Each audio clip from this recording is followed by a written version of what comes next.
And we are back. We are back yet again. It's been a little break, a little break, but we back. Episode been a little brick. I mean, it's a little brick outside.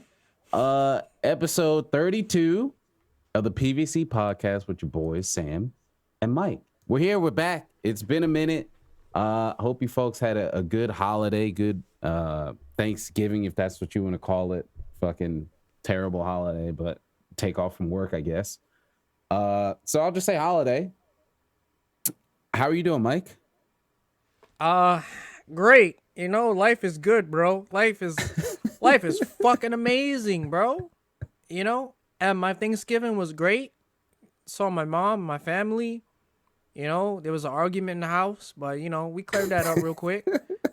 But, you know, it'd be like that, bro. It'd be like that. Yep. I'm going to go see them on Christmas. You know, it might be the same, but that's Okay. family. Was it in the house you're in now, or did you go somewhere else? Oh, no.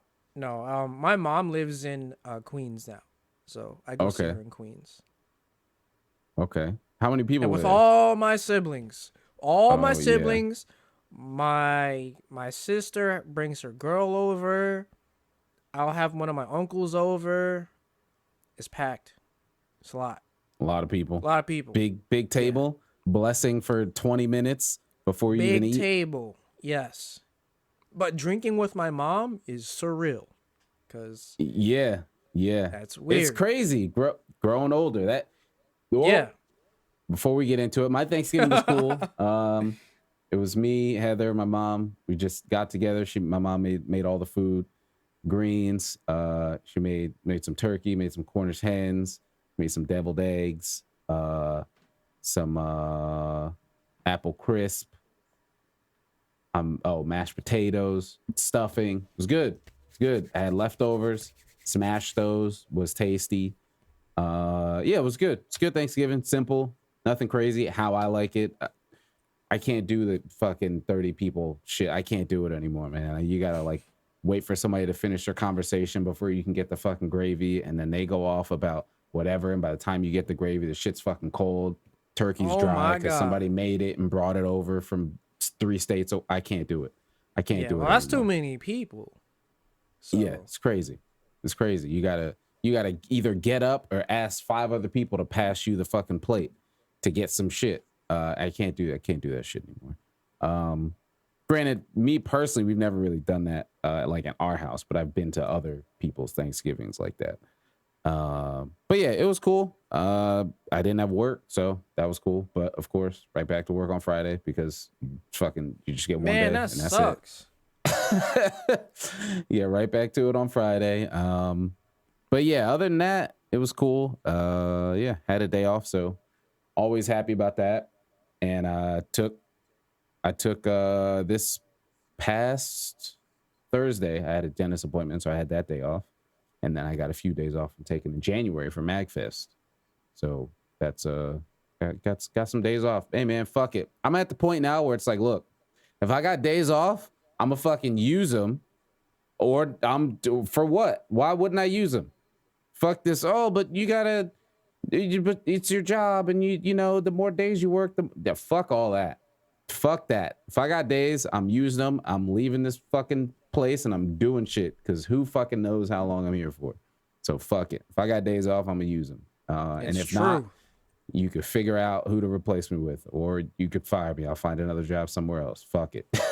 It's true. So yeah, use your days off. There's my bit of advice for you all listening. Use your fucking paid time off. Use that shit. But before we get any further, what'd you have to eat today, Mike? In the morning I had turkey, bacon, egg, and cheese. Ooh, homemade, or did you get it from the spot? You get it from the op? I get it from the spot, bro. And the curly fries, the crunchy curly fries, bro. Like, ooh, crispity, crunchity, curlity. Fuck! Yeah, bring that shit. And then bring that shit to the door in the morning, bro.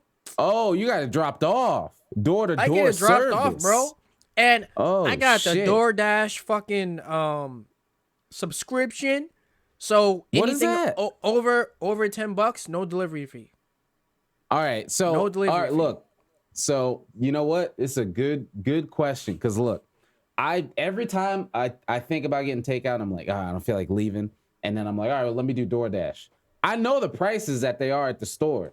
This shit's everything's got an extra $1.50, $2, and then they do the delivery fee. So even if they give you a call here, you use it for the first time, you get delivery fee. You still got an extra $10 because they fucking overcharge the whole menu. Is that the same shit in New Yeah. York? It has to be. Not it depends, but most of the time not really here because like I got the bacon, egg, and cheese. I got a bagel and cream cheese and the curly fries. That was like without tip, by the way, because yeah, I'm Yeah. hurting right now. But that was like $16. Like that wasn't bad. So bacon, egg, and cheese, and the curly fries, and then what else? Or that was what you got? And a bagel with cream cheese, Oh, $16. okay. All together, or no? That was before tip. But I mean, tip is like whatever. I don't. That's fine because they Yeah. should be getting tip. I don't. I'm never mad about tip. It's when I'm ordering from Chick-fil-A and I get the deluxe, the fries and the drink that normally costs $12, and I order it on DoorDash and it's 20 before delivery fees and Yeah. tips. And I'm like, Yeah. bro, I'm just gonna go drive. It's 3 minutes away. Yeah, the like DoorDash is cheaper than Uber though. Uber Eats is like a lot more expensive. Like It's crazy. so much more. It's crazy. And like I have a car and I can drive. So it's like it's so hard for me to justify it. Even like the pizza place, which is like 2 blocks down, it's like I'm just gonna go get it. Like I'm just gonna get it. But I think if I was in New York and like it's super common out there, I'd be fucking and I could get it from like local stuff. Yeah. It's super common and like I can get shit from McDonald's and it'll come in like 10 minutes. Like that's crazy. Yeah, that's crazy. Yeah, we do DoorDash here, and it'll take me like 30 minutes, and then I'll be paying more, and then it'll be cold. Oh, like, what no. the fuck am I even doing this for? I'll just go drive. Yeah, I can't do it around here. Not suburbia. Can't do DoorDash in suburbia, man. There's not enough traffic. People don't be moving fast enough.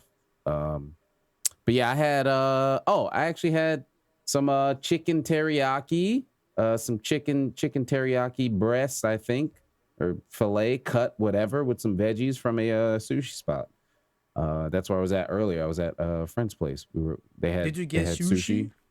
Nah, we already went over this. I don't like sushi, so I get the whatever they have that isn't. But I had a big old thing of rice, put that on there. It had some veggies, had like onions and broccoli, and it was good. I don't know. I just don't like sushi. I don't like seafood though. So it's like only seafood I like is crab. That's fair. That's like it. Oh, I feel like everybody likes crab. Exactly. Crab is like chicken. It's like tuna.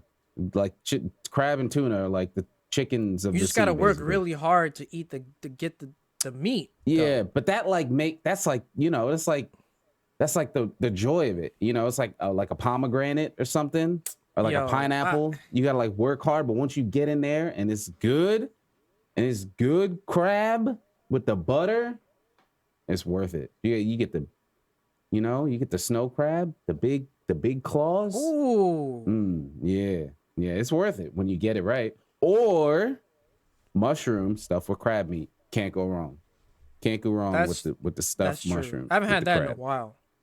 Yeah, me neither.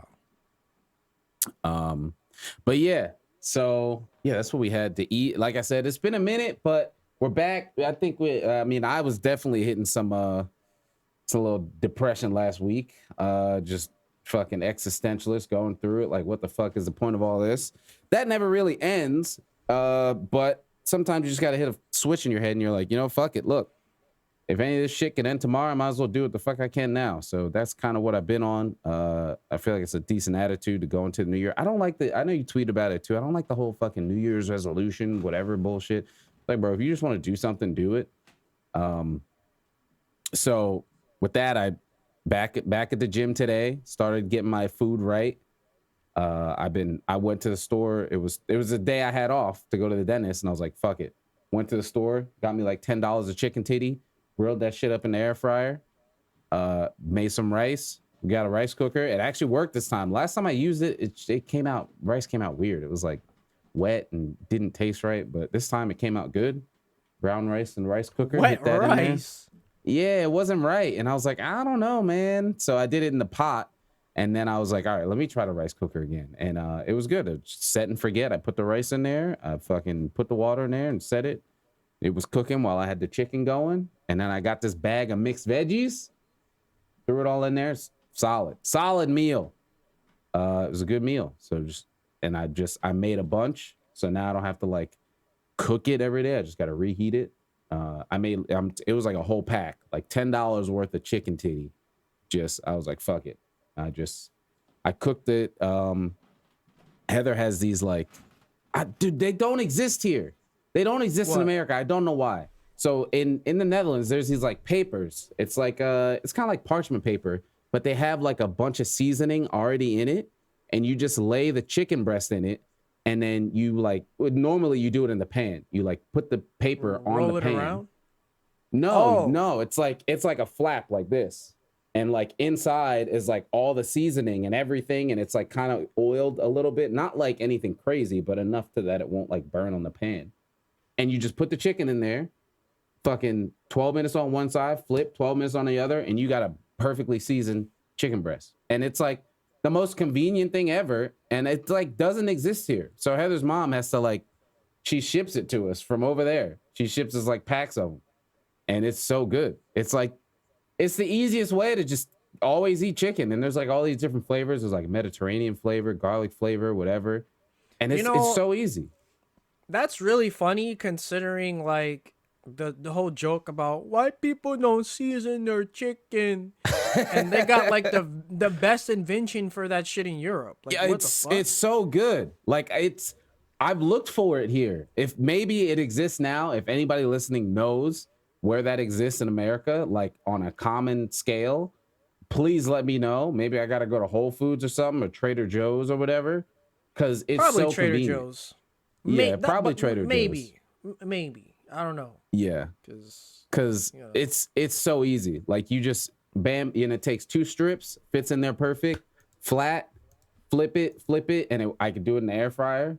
It's perfect, man. And the chicken comes out juicy, seasoned, flavored every time. Every single time it comes out. Well, goddamn. Perfect. Yeah. And then, so that was the first batch. Second batch, I went a little crazy. I made a little marinade. I had some balsamic vinegar. I did some of the oil, some rosemary, little Dijon in there, some Worcester. I made a marinade, sat that for the day, and then I made the second half Friday. So I got a bunch of chicken titty in the fridge, just ready to eat. Just ready. Damn, I need to start doing that. I need an air fryer, actually. Yo, yes, dude. It's so easy, man. We've been preaching it the whole pod. It might as well be called Air Fryer Podcast. I'm telling you, I'm going to find one and link it to you. You know what? I'm going to find one and link it to you. And especially now you're home, it's just you. You get a pack of, I don't know, it was like 3-4 pounds of chicken titty, and you just air fry all that up. You're good for a week and a half. Of just I need chicken. That. I need that because recently I've just been ordering takeout. Yeah, no, bro, fuck that. I spent $10 for chicken that's gonna last me a week. I'm telling you, and it's good, and it didn't take long to make. That's the thing, because I like cooking, but sometimes I just don't feel like spending the time on it. And like when I think about like, oh, this is gonna take me this long, I know I can do it and it'll come out good, but it's gonna take this long, I just don't even do it. I'm just like, fuck it, whatever. And now I'm back to ordering out again. You just throw it in the air. It's set and forget. It's literally, I put it in there, 14 minutes. That's 3 Raytheons. That's 3 Raytheons right there. Yo, yeah, I mean, it is. Another 3 Raytheons, chicken's done. 6 Raytheons, you got chicken. Easy. Saying. You want veggies too? Throw that in there on the second half. This is veggies. You can't really fuck up veggies. God damn. Good. pair that with the rice cooker at the same time. Value. I'm not out here preaching for the rice cooker. I still got to give it. It's still in a test period for me. It worked last time. We got to see if it's consistent. And that last time it worked, and it paired with the air fryer pretty well.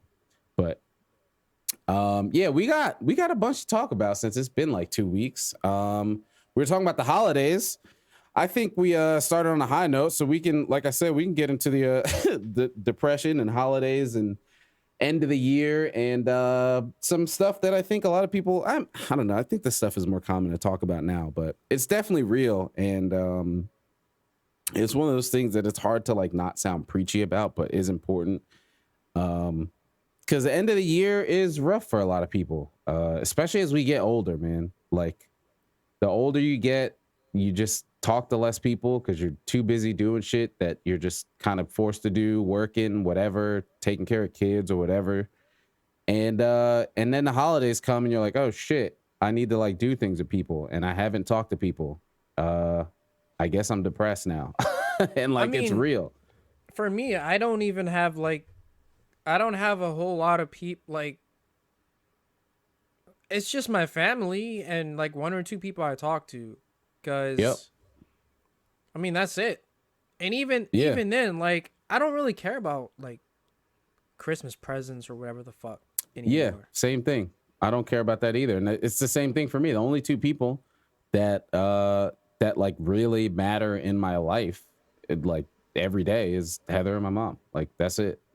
Yeah. And like, it's getting to a point now that we get older that like, especially for my mom, like roles are kind of rotating, where like, you know, she's the one who, you know, I was her kid. I am her kid. You know, she supports for me and everything. She's my support system. And now roles are switching as we get older, and I'm her support system. And it's not like a problem or anything. I'm happy to be able to do that.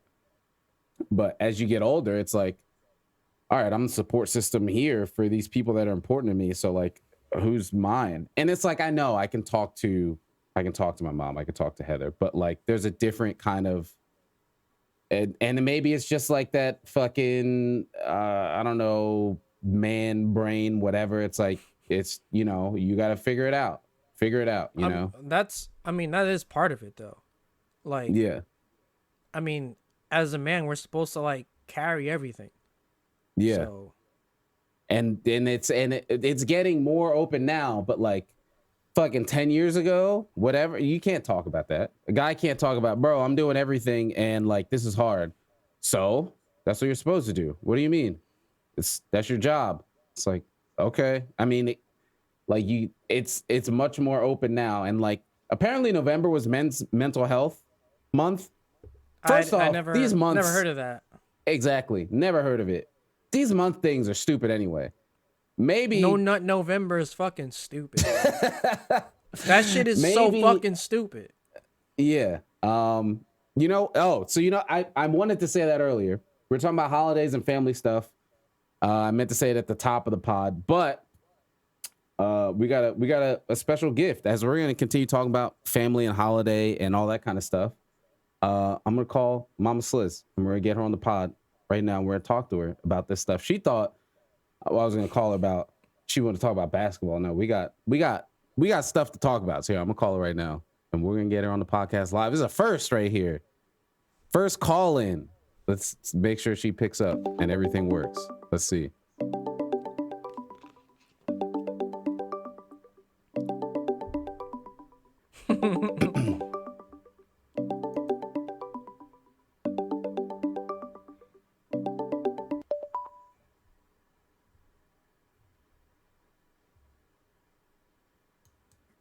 Hello?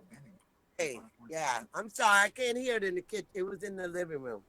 You're good. Well, welcome. You're alive on the PVC podcast. Can you see me? Am I too dark? Because I don't have light behind me. Should I need more light?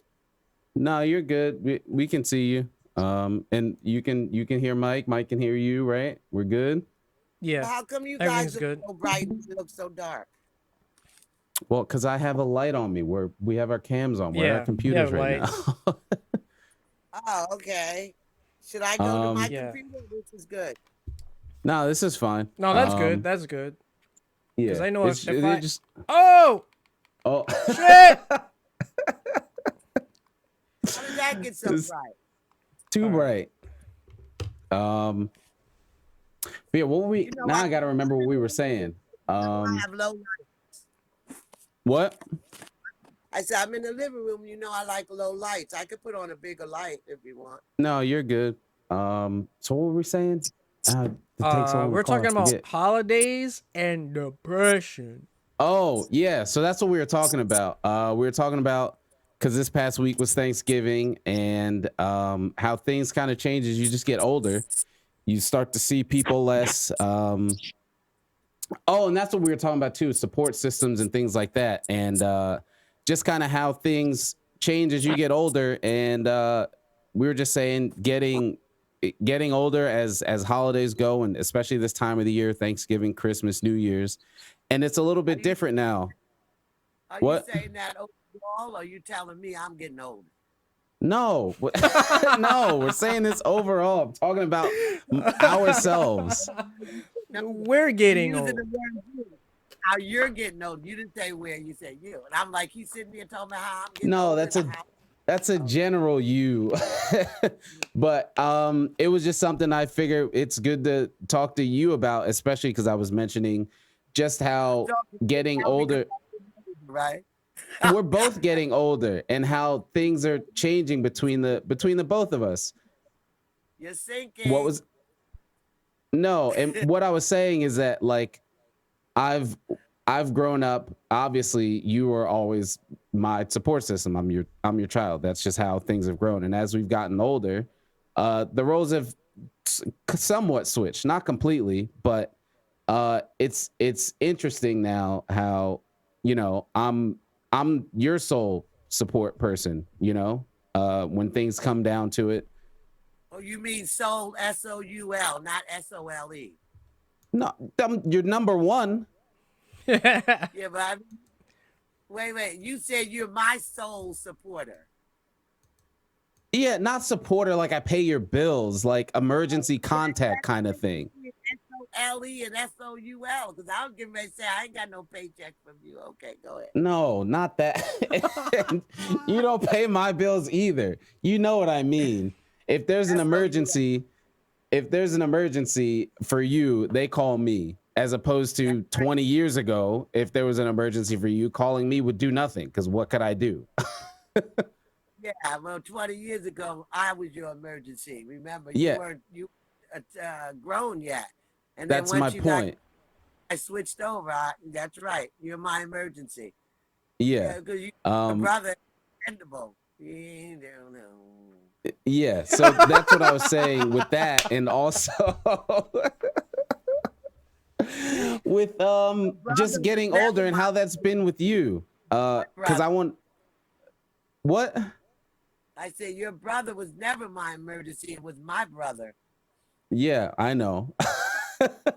But I wanted to ask you, especially getting older, and I know how we both are with family, if that's ever been a thing that you've experienced, just seeing people less and less as you get older through the holidays and how that's affected you.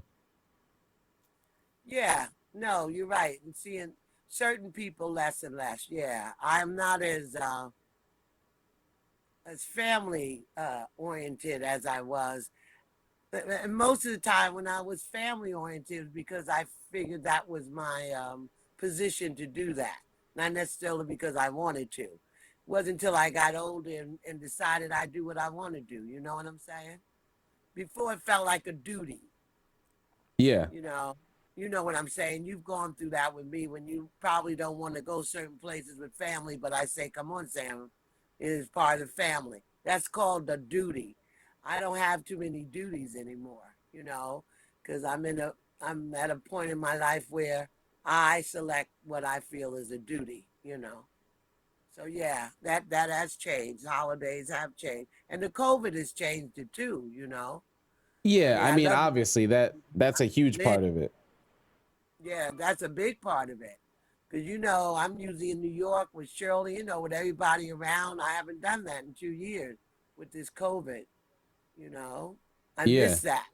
That was always a lot of people and my friends, because I got a lot of friends in the city, and I loved every moment of it. But I miss it. But the COVID changed that. Well, last year you couldn't travel, and this year it was more about my schoolwork than traveling. But yeah, that has changed too. And then of course people pass away. You know, Yeah.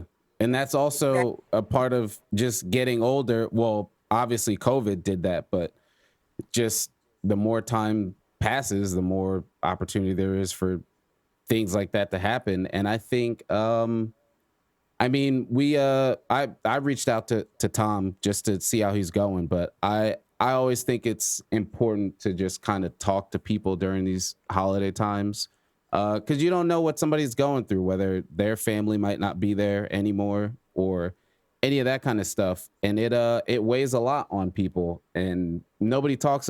I can't say nobody, but usually a lot of times it's like Thanksgiving, Christmas, New Year, and it's all this like cheer and happiness and all that kind of stuff. But I think there's a lot, maybe not a lot darker side, but there is a darker side to the holidays of people who don't have other ones around to experience that. And I think sometimes even if it's secondhand, knowing somebody else is going through that and you can't really do anything for them, I think that can weigh on people and can kind of. it, it does. I agree with you particularly in the last almost 2 years with the COVID, that depression has risen uh, quite high statistically, as has suicides, because people haven't been able to get together.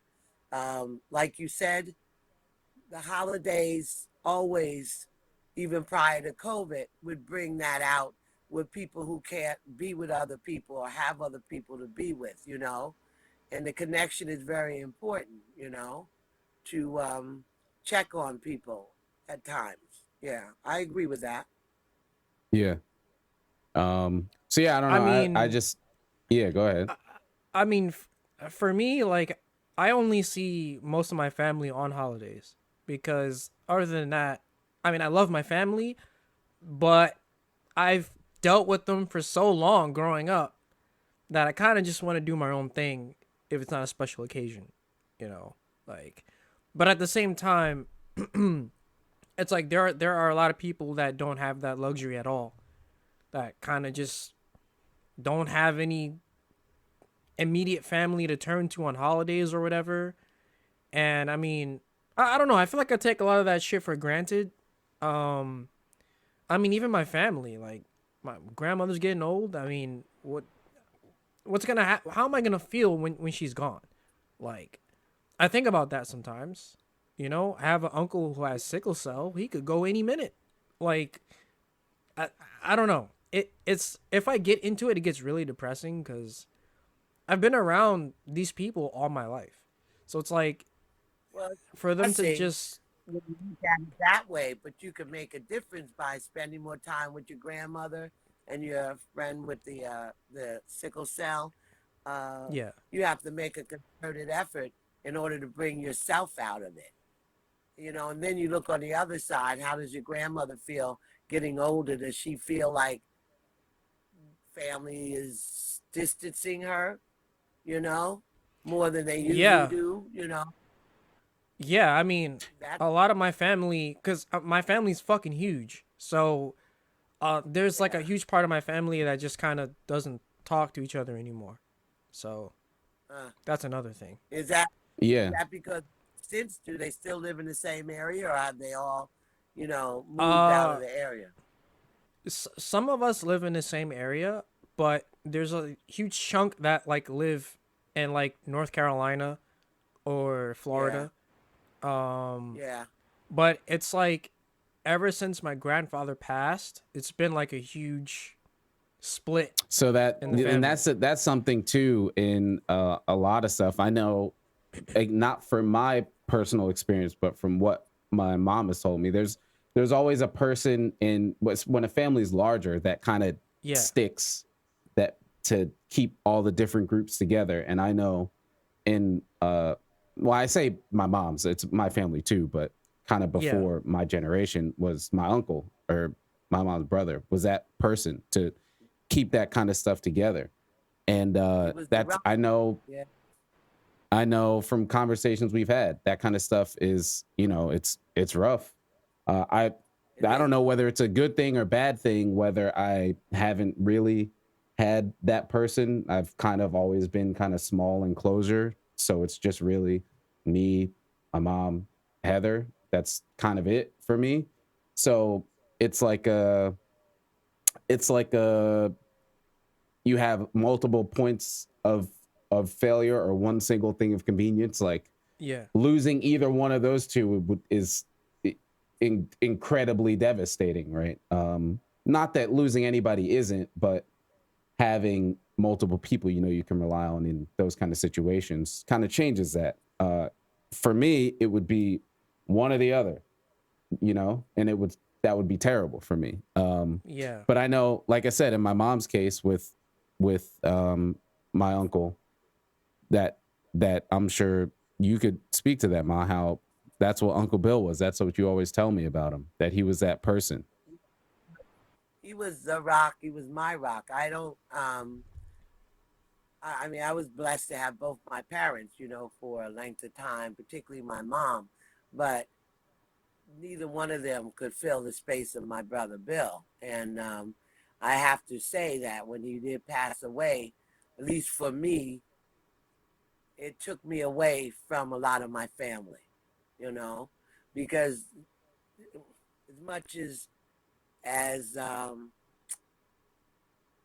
as I was as independent as I depended a lot on him for the soul, you know, not economically or anything like that, but for that comfort and that guidance, you know, and being able to be just me. So when he passed away, uh, I never felt that the rest of my family saw me as me. So yeah, a lot of my distancing with the family was basically on me. I just, you know, I didn't want to be around family when I couldn't be me, you know, and that's been that way since he passed, and that was 1990. And I deal with my family, but it has never been the same for me. No, no, that's Yeah. that rock, you know. And I had, you know, a brother and a sister and cousins and that kind of thing, but you know, they lived their life their way, you know, essentially knowing that I distance myself, you know. So yeah, you're right. It's when you have that, it means so much. When you lose it, you lose a lot. You lose a lot. And you got to figure out how to make it work. And I figured out, but it's not always. I still get my what I call my bill attacks when I go through a lot of changes, and I know that if he was here, it would be different, you know. But you figure it out, you know. You figure it out. But I have some good friends too, though. You know, like your Aunt Shirley and Nobi, been friends for years. So there's silence in that too. But again, like Mike was saying, some of the family and or friends, they move out the way. You know, Nola's in Virginia, Shirley's in New York. We don't live close, you know. Yeah. So I know that's probably not the topic you thought we were gonna bring and when we came into here, but I thought it was a perfect way to call you and talk about family stuff, especially Yeah. with the holidays and just talking about those kind of things. Because I don't know, I feel like not everybody talks about that stuff a lot. I know we talk about family things more the older we both get, having just more mature conversations and stuff like that. And I was just a good topic. I felt to have you on and hear your thoughts from it from your perspective as my mom. It's a good topic, you know.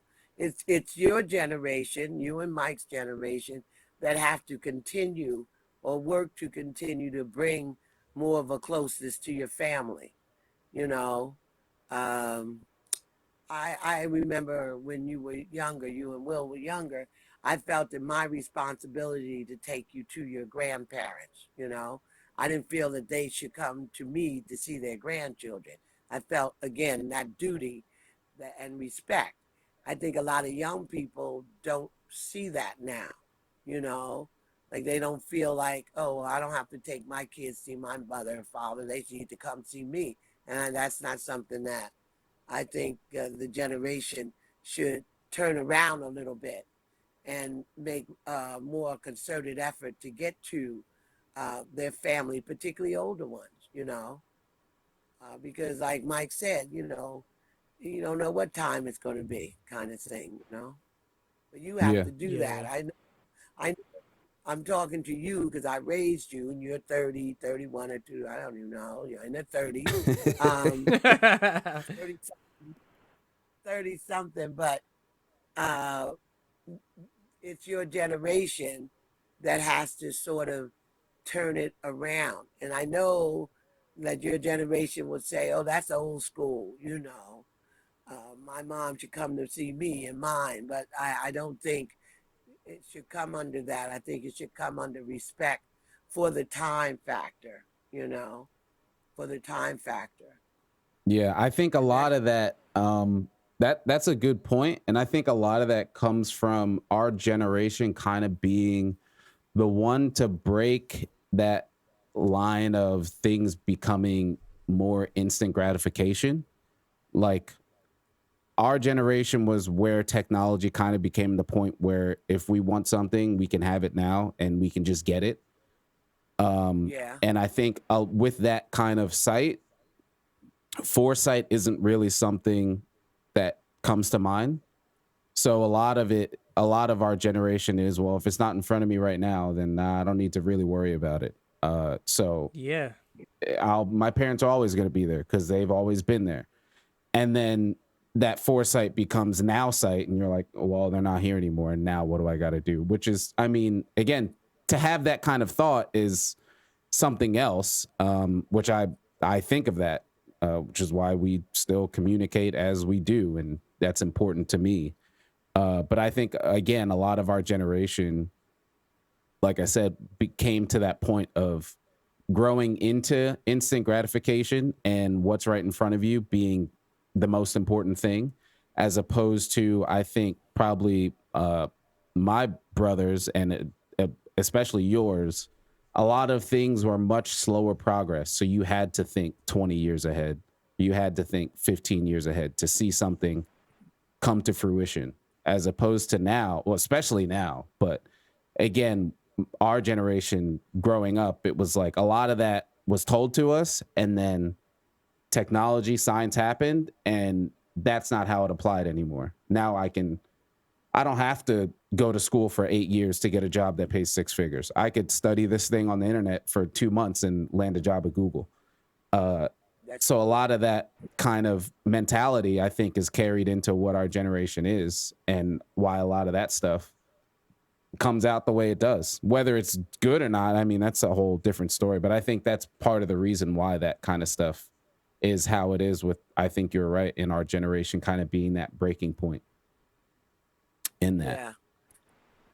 And you have to look back on how you were raised, or the environment you were in. That was also a part of that generation. I look at the difference between you and William, which always gets to me because I expected actually William to be more like you and you to be more like William because of what you just said. But William is more of what you just said about instant gratification and that than you are. What For example, how you and I relate, it's important to me to keep that um, relationship with you. I don't sit back and think about my time on earth. I'm getting older, but I don't think about that. But I also know that time is precious. So and I think you realize that, and we make time for that. Whereas your brother, time is different to him. It's always tomorrow. You know what I'm saying? Like it's Yeah. always tomorrow. I want this now, and I'm gonna get this now, and this is now. You know, his thought process doesn't go into planning enough or seeing ahead. It's like now I'm buying the house, right? I've had this in me, like you said, 10, 15 years. I plan this kind of thing. Mm-hmm. didn't know it would take this long, but things happen in between.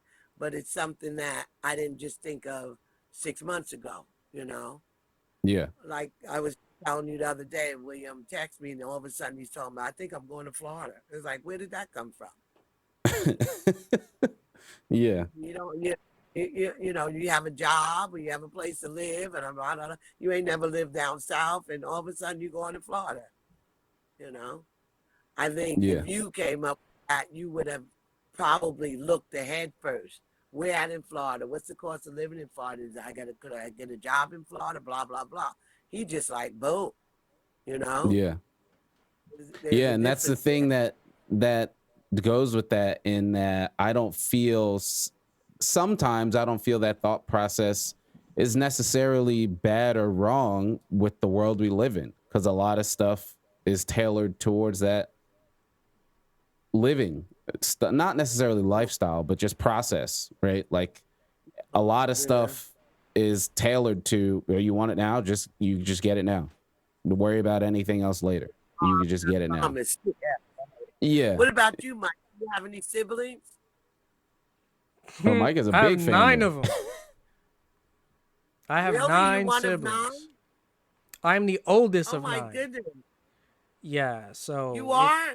Yeah, that's why I said me and Mike are like opposites It's a on lot. that end. I'm the youngest of all my siblings. He's the oldest. I would never imagine you being the oldest of 9. How old is the youngest? The youngest is, I believe, 3 years old now. So Seriously. Oh my gosh. yeah, it's too much, man. It's a Crazy. lot. Yeah, It's I a mean, lot. it's just That's crazy crazy. seeing like them, like seeing my sisters get older. It's like weird, because and I don't live with them anymore. So it's like every time I see them, they look different every time. So it's crazy, but you know, Yeah, I don't I know. can understand that. Your mom, your parents probably said, damn, I can't wait till he gets grown. He got to get out of here to the last mouse to feed. Yeah, it's true. It's like, oh my God. Okay, who's the next one in line? So you grew up Yeah. with a big family in New York? Yes, yes, big family. Not even just my immediate family. I have my family's all mixed up. I got Spanish family. I got white people Yeah. in my family. It's just Yeah. huge. Yeah. Yeah. Yeah, it does. I think generations we've all become melting pots, you know, in Yeah. all kinds of ways, you know. Yeah, it's actually, it's funny you mentioned that. I was at the dentist talking to my dentist about about they always ask, are you married, because they see the ring and all that, and I was talking about Heather, and then the dentist was telling me something about like, oh, I know something is like Polish in kind of base Polish in Nazareth or something like that, and I'm like, yeah, I mean, that makes sense. Nothing from America other than indigenous people is original. It's all from Europe and some other Yeah. stuff anyway. So it Yeah. all, like, that's what makes it so crazy when, you know, obviously we all know the race and all that stuff in America, but you just think about it, it's like nothing here is original except for the people that also don't get what they deserve, who are original, which is crazy. Native American. Yeah. We just celebrated that in my class. The entire month of November was Native American Heritage Month. And hopefully I taught the kids a little bit more realization about the Native Americans. But yeah, you're absolutely right. They are the Which indigenous people here. for me is kind of weird because I have that's in my ancestry on both sides. So for I me, it's believe it. no I one can really see that. talks about it. Like, Yeah. it's like no, Probably we don't never know talk about about it. Yeah, No, well, yeah, we don't. You know, I grew up and nobody talked about it, but my grandmother was half Cherokee. So that's something that I learned as I was growing up, but they didn't talk a lot about it, but Yeah. enough to talk because one of her good friends, who was full Cherokee actually, lived in our town, the Macaracks, which we grew up with. They're very close, like a second family.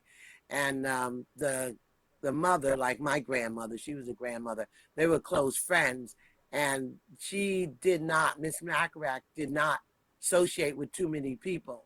She was very, very cautious or paranoid about people that weren't Native American. You know, she was different. You know, but yeah, and that's why I said we're all mixed with something. You know.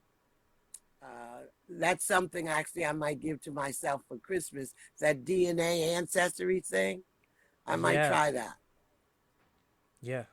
you I know, and was see thinking what that too. else is inborn. Like I know on my dad's side, which from the name Riley, you probably would know that, Irish, and we could go back to my great great grandfather who came over and married an African American and had a mulatto son who ended up marrying my grandma, you know, that kind of thing. So we could go back that far, but I'm sure there's other things in me I don't know about. Yeah. Um, but yeah, I think that's a lot of the family stuff we wanted to talk about, especially holidays and everything. Thank you for us letting us call you and have you on the pod. This was awesome. And for Yeah, those listening again, this is Mama Sliz. If you're familiar with me, you've seen Mama Sliz in my chat at some point. So Mama, but before we hang up, I just if here you, question. what? Can I ask Mike a question? Yeah, go Yeah. ahead. Mike, you live in New York, right? Yeah. Yeah. When are you coming to Pennsylvania? I mean, anytime, really. It's not a. Visit Sam. Yeah, I mean, I was Hey, thinking about that. Yeah. yeah, Yeah, I'm down whenever. for I that. don't. All I do is work. That would be good. Yeah. What part of New York do you live in?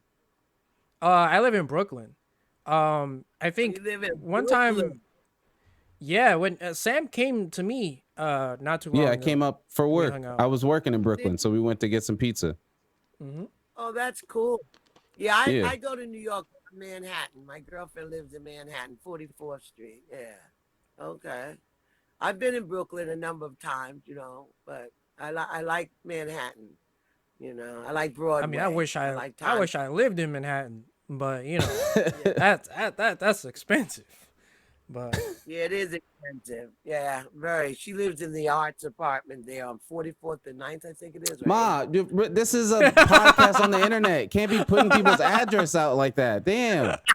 Relax. Wait a minute. Did you already talk about what you ate? Yes, you'll yeah, have we to did. Oh, listen. listen to that. Because I Yeah. haven't ate dinner, so I'm going to get off. I'm going to fix some shrimp and rice. All right. Okay. Okay. It's All good right. talking to you, Mike. It was good Thank you, talking to you Sam. too. Yeah, of Yeah. course. All right. I'll Next time you probably can call you bring me on. tomorrow. Next time you can bring me on, and I could talk about Monster Hunter and Pokemon. Yeah. We'll play Pokemon Go and then we'll have you back on and we can talk about it. Yeah, I'm looking Hey. forward to that. All right. Thanks for talking. Okay. All right. Of course. You guys. Bye bye. Bye. Love you. Bye. Cool.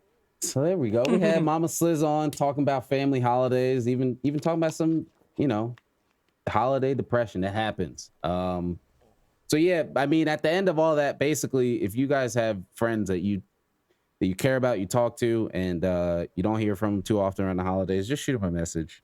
Just say something to them. Speaking of which, I did talk to Tom. He's doing all right. He's doing better. Again, granted, it's Australia, so like his time's all fucking weird. It's like summer over there, so I wish he was Yeah. here so I could talk to him about that. Cause like, is Christmas like shorts and a tank top for them? Cause that's crazy. That's crazy. Summer Christmas. Yeah, like it's like, oh man, Merry Christmas, and people got fucking tank tops and sandals on. That's but- weird.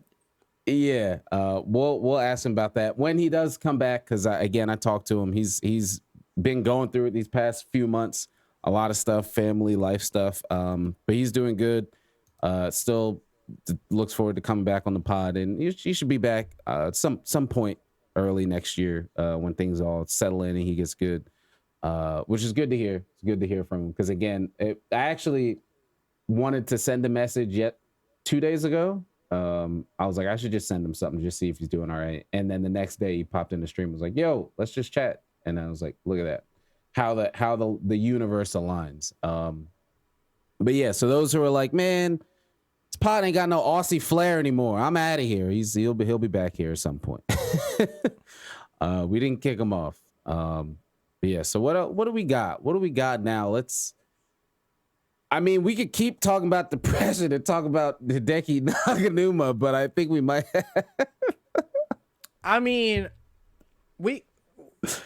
It could be brief, right? Because all right, yeah, brief. So it's pretty. If you follow this man on Twitter, so legendary for those composer. who don't know, we're talking about Hideki Naganuma, absolutely legendary composer, most notably known for Jet Set Radio soundtrack. But he's done other stuff. He's done stuff in Sonic Advance. He's done Lethal League. Sonic Rush. Sonic Rush. Yeah, sorry, Sonic Rush, not Advance. He's legendary. All the music any music stuff he touches is gold. He's an absolute legend. So he's also that was lonely. the preface. Very lonely. And in Japan, once you get in a certain age and you're lonely, you're probably gonna always be lonely, and that sucks.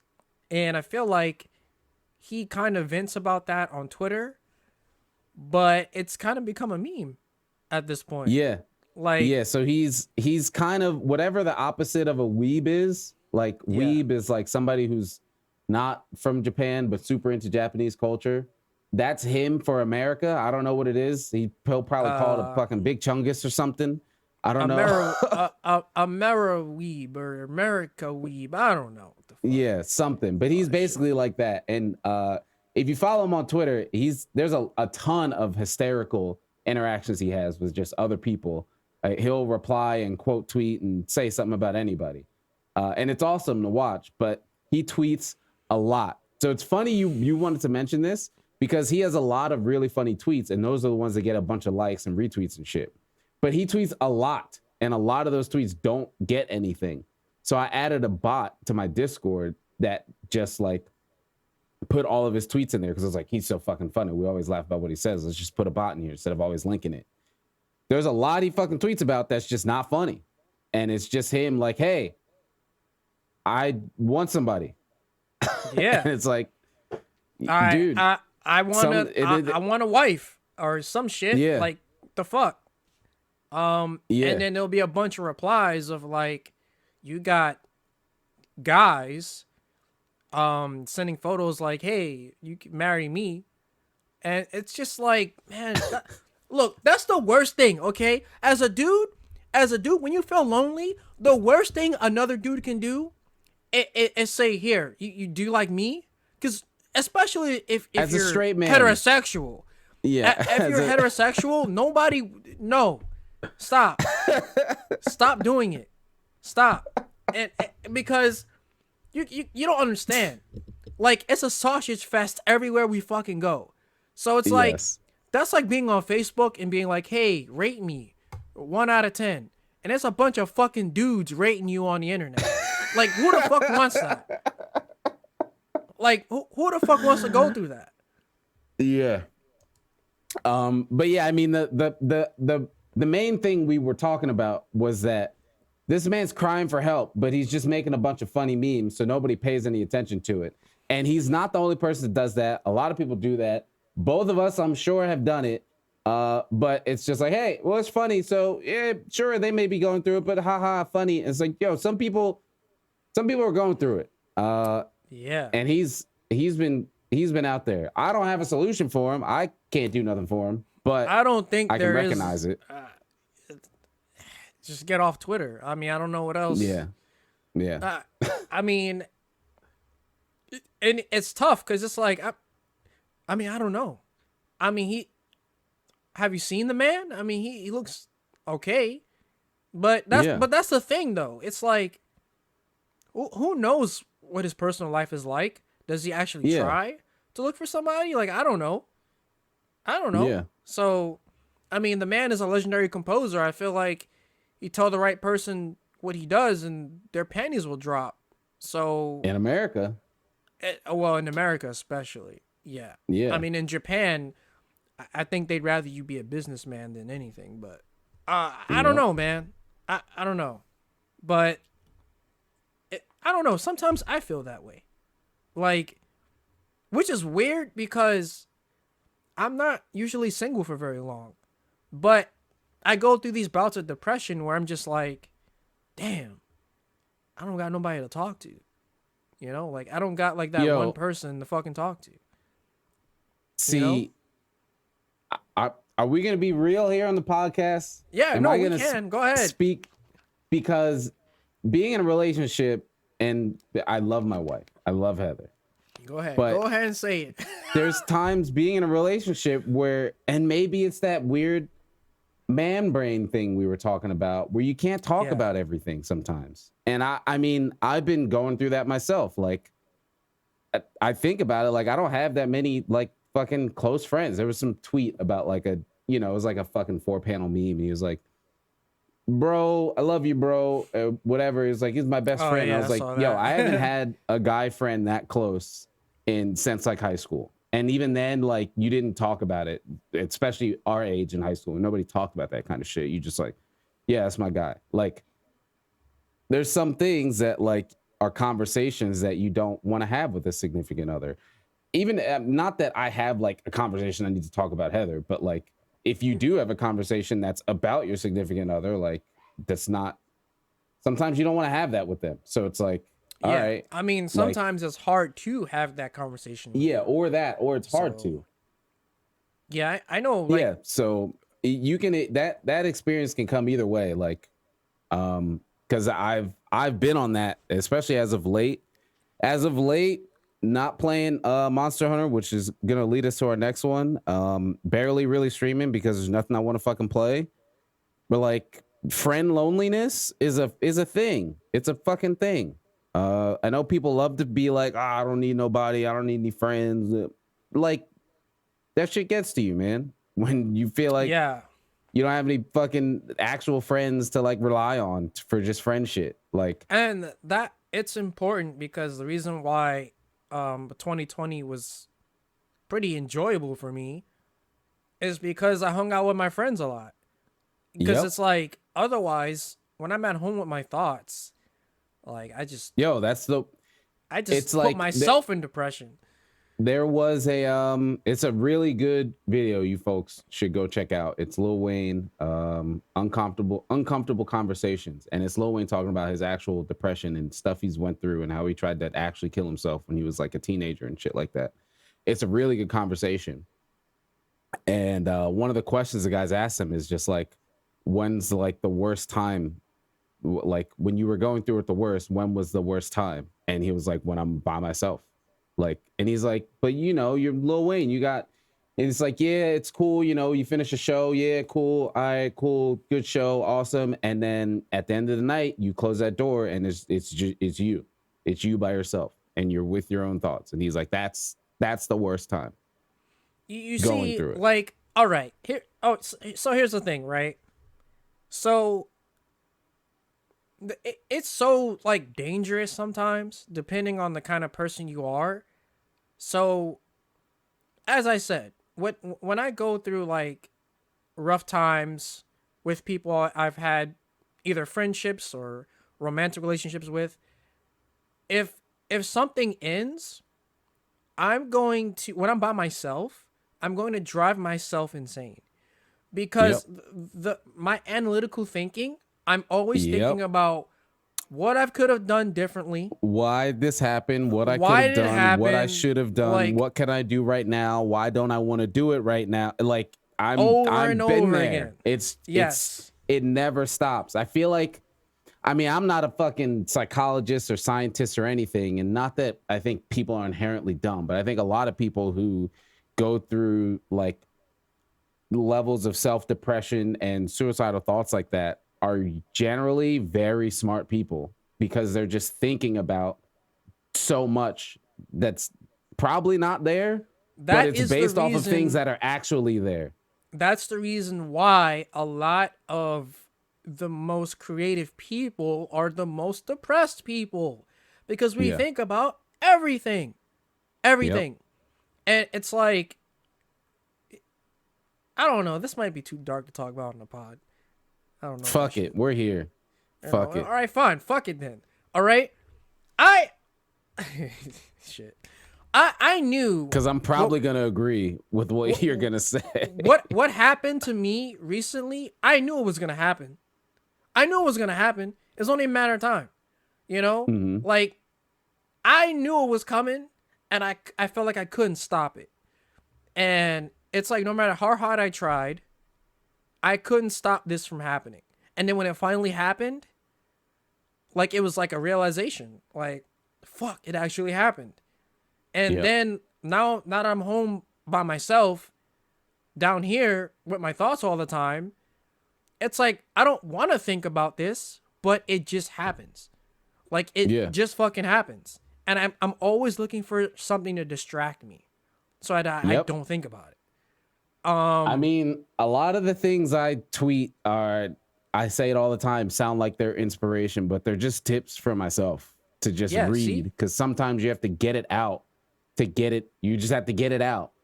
And that was something I said, that like everything's just a fucking distraction. And that was it. While I was going through it, it's like, dude, this is all just a fucking distraction.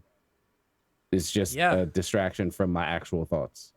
It's true. And lately I've been trying to use what I've been going through to better myself, because I do feel like I have a personal issue with taking people for granted, because I do like to be a loner, but Yeah, and that's the thing. That's the thing, right? Because I'm the same way, right? And it's like, Yeah. oh, it's Sam's always, you just roll solo. And it's like, yes, but like I'm still a human, and this Yes. isn't like a, hey, you need to recognize this. It's not like it's anybody's specific fault. It's just like, hey, I'm also a human, and sometimes I do feel lonely. Like it just fucking happens. Yes, Yeah. maybe 80% of the time I'm cool just chilling. But there's still that 20% that happens, and that when that 20% hits, it's fucking hard. It's heavy. yeah, it's hard as shit. Which is partly why I'm usually not single for very long, because the longest I've been single in my adult life was 2 years. Like literally 2 years was the longest time. Otherwise, I'm like bouncing between people. And I don't necessarily do it on purpose. Part of it kind of just happens. But like if I like somebody, I'm probably going to kind of like seek them out. Not like, and you know, it's really funny you say that, because now Yeah. that you're mentioning it, I think about it, and it's kind of the same for me. Not necessarily like relationship or dating, but like some kind of connection with somebody. well, Like for anything. Yeah, for anything. I think the longest period, maybe a year or two. Yes, like there's always been something, and I think that's a part of it. Like, yes, I'm a loner, but like I feel like being somebody who is good and generally likes being with themselves makes that other side of wanting to be affectionate like that much more intense. And like I could be here and be open. Fucking, we're thirsty guys. Like it's the fucking truth, right? Like it just happens. Yeah. But I feel like a lot of the times that shit is like amplified. I remember in that year, when I wasn't with anybody, before I met Heather, we went to TwitchCon, and it was just like I didn't do anything with anybody because I'm too much of a fucking shy, quiet person, loner. But like the fucking lust levels, it was like a whole it was a whole thing. Like we just called it ThirstCon. That whole you know, con. It's crazy because I feel that way recently. I have a crazy drive. I'll just say that. It's nuts. So and like because I've always been like reserved or whatever, like I'm never gonna like try to hit on someone and make myself look like a fucking idiot. Yeah. But it's just like, even on my Twitter, because I follow a lot of like cosplayers or whatever, and not because I'm thirsty for them, I think they do really good cosplays, and I love women. But it's like having that shit around me all day. Bro. It's just starting to get to me. Like, Bro. goddamn, bro, what the fuck? Like, everywhere I look, it's some fucking sexual shit. Like that's one of the. I mean, there's many things about Heather that's great, but that's one of the things that like I've never experienced before in all of my relationships is Heather being pansexual, so I can like share that stuff. It's always been like, oh, I can't like let my girlfriend know I'm like looking at all this. It's like, no, I'm not acting on anything. I'm not DMing these people or anything. Yeah, but like yeah, I'm I'm just just scrolling looking. and it's here and I'm looking. And it's like I can actually share that. And that's crazy. It's been 4 or 5 years at this point, and it still blows my mind that I'm able to do that. Because it's been my whole fucking life. It's like, oh, you can't let your significant other know you're looking at sexy stuff on the internet. Of course not. You're just gonna. I mean, let's be real here, bro. Like, especially if you have a high sex drive, you're gonna be looking at shit. Like, I don't know. I mean, I wouldn't do anything behind anyone's back, but it's like when I'm watching porn or something, I'm watching that for a specific reason. You know, like, and it has nothing to do with you. Like, it has nothing to do with you. It has nothing Like, to do nothing. with you. Yeah. Nothing. Exactly. Yeah. But yeah, I mean, I didn't think we were gonna get there talking about Hideki, but good topics. So what do we got? We got here. You were on the actually let's lighten it up a little bit with we were talking about Monster Hunter stuff before. So yeah, we got the Sonic stuff. It's here.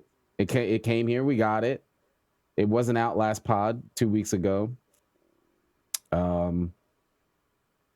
mean, it looks cool. So the quest came out. I was streaming. I did it the other day, and Mike came through. I was like, all right, Mike, let's do this. Let's do this Sonic stuff. I hadn't done any of the quests yet. Of course, Mike did them fucking minute one. I was like, all right, let's do this Sonic stuff. There's a low rank one. There's a high rank one. Let's do the low rank one. Make the armor set for the cats and dogs or whatever. We Yeah, I was tuned out, bro. I was like, man, I did it. So the first quest is like you just run around and collect Sonic rings, and like on the surface, it's like, oh, that's cool. You got Sonic music playing. You got the cool rings in there. All right, cool.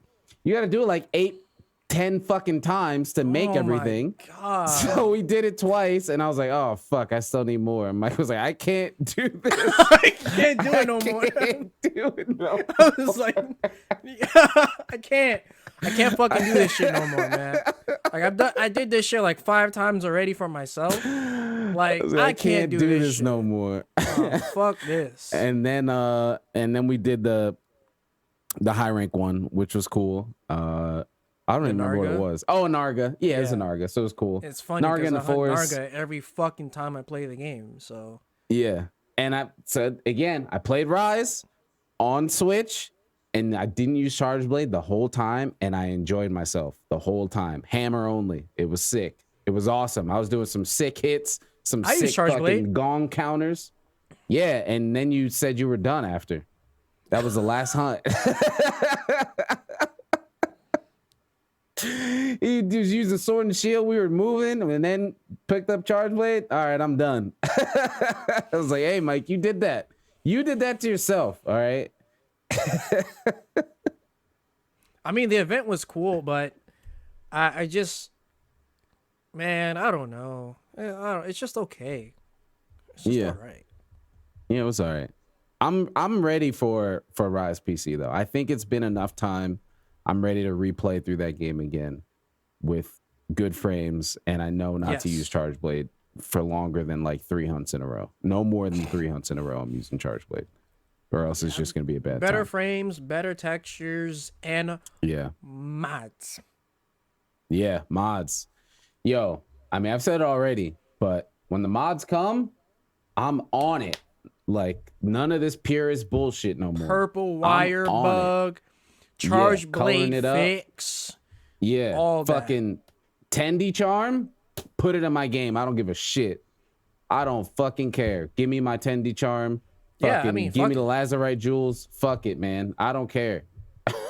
You played through the game Fuck it. already, so whatever. Yeah, already did it. But yeah, so well, speaking of Monster Hunter and how you were I wrote this here, but I don't remember the context of what we what we were talking about. Oh, just MH shit being dead. You got your Hunter Blade movie, your Hunter Blade video coming out, which is not even Monster Hunter, but it's Monster Hunter. Monster Hunter is a bit, and again, this kind of goes back to what we were talking about, playing games with friends and how 2020 was way better than 2021. There was like shit to do, and like friends were around to play games with. And that's not the case now for multiple reasons, people working and all types of shit. But like, there's not Monster Hunter shit, man. There's nothing right now. It's dead. Every Monster Hunter content creator is fucking struggling right now. Like, we are all struggling. I go to 2-6 channel, and 2-6 does variety shit. But even then, he's still struggling. There's nothing to talk about with Monster Hunter. And then if you find something interesting, no one fucking cares because no one's playing it. Oh my god. Yo, it's so real though, because like the same shit happens in PSO. Like, I keep an eye on like people who do PSO content, and I don't want to mention names for shit. Bro, for I love statistics, everybody, but goddamn, they're down, man. The numbers are down bad. Like, and you took that screenshot. What was that? That screenshot of Twitch. Granted, I know a lot of like, oh, you can't judge off of Twitch numbers. Oh, but wait, you mean you can get a temp like check. 5 viewers? Yeah. I mean, it's always around that now. Like it's always there. Like it gets less viewers. Soldier Boy's playing it. That's literally it. That ain't even save nothing. That didn't even do nothing. Like, who the fuck is playing? Who the fuck cares about Soldier Boy and PSO? Like, what the fuck? At the same, like, there's no intersect there. Nothing. The crossover is not there. Yeah. No, because, like, PSO doesn't attract normies. So what the fuck is he gonna do? Not at all. He's not even relevant no more. He sells bootleg consoles. Like, the fuck? He probably did that shit to repay Sega for putting their shit on his bootleg ass consoles. I don't fucking know. Like, shit's terrible. Yeah. MH shit dead. We need Sunbreak, because I honestly, Rise is gonna be like, oh shit, Rise PC, and then it's gonna go right straight back to back where we down. are in like 2 months. And it's like, unless some crazy mod shit happens, like crazy. Yeah. It's just gonna go back to I haven't even been that busy lately. Like, I work on a video like twice a week, 3 times a week. I'm just doing whatever the fuck. Yo, I haven't been gaming. This is, you know what? Perfect. Yo, we take a week off, but we still podding. Right back. I'm back to the gym. I'm back to eating right. And again, like I said, that last week I was going through it a bit, questioning a lot of things, and I got to the point where it's like, look, if I gotta be here, because not being here is clearly not a socially acceptable choice. If I gotta fucking be here, there ain't nothing else I want to fucking do. I might as well just go to the goddamn gym and look awesome. If I can't do anything else, then I might as well just fucking look awesome being here. And that's literally my motivation right now. That's it. Yeah. And there's nothing that I'm even looking forward to that's going to take me away from that anyway. Like, yes, I want to play PC Rise, but like, it's not like all right, I got to stop everything. I got to take a week off. There's nothing in the future. Even Sunbreak, it doesn't have me like that. Like, I want to play Sunbreak. Even if they're like, hey, look, Laggy's back. Fucking Ivory Laggy's back. You know what? We even brought Abyssal Laggy back. I'm going to be excited. Believe me. Don't worry. I'll run around the house naked, do backflips or something. But like, it's not at a point where it's like, I got to clear my week. I got to clear the month. Well, it's like, part of that is just getting older. Like, yeah. And unless you're playing an MMO or something, you kind of don't have that urge to drop everything for a video game. Like, yeah. I mean, which is so crazy because I never never thought I would see that, especially with the Monster Hunter. I never thought I would see me in a state like that. And it's not even like, oh man, Rise killed Sammy. It's just like, just growing, just different. It's natural. I mean, the only reason why I still kind of feel that way is because it's partly a job for me to do that.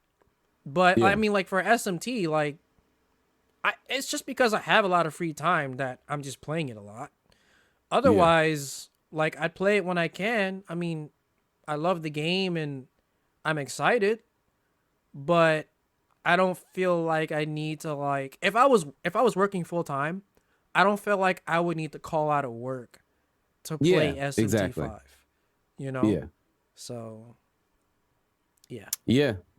But like that's somebody be like, oh man, but like what's your like motivation? It's like, bro, what else am I doing? That's literally it.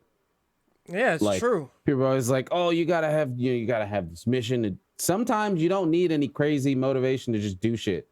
Sometimes, hey, what the fuck else? That's it. That's enough. That's enough. Yeah. And I went to the gym, beat the shit out of my body, felt great. It was awesome. Thought I was gonna pass out doing squats, took a seat, drank some water, got back to it, felt awesome. I probably went a little too hard. We'll see how I feel tomorrow. But I'm going back tomorrow because Heather wants to go too, so I'm fucking back in there. Good. It's it's good. I don't have shit else to do. There's nothing else I want to do even. Like the pod, that's it. And Pokemon Go, which I mean, I guess we can get to that next. I've been playing Pokemon Go and it's awesome and I love it and it's great. And now I'm like caught up. I understand the game and what's happening and stuff. Yeah.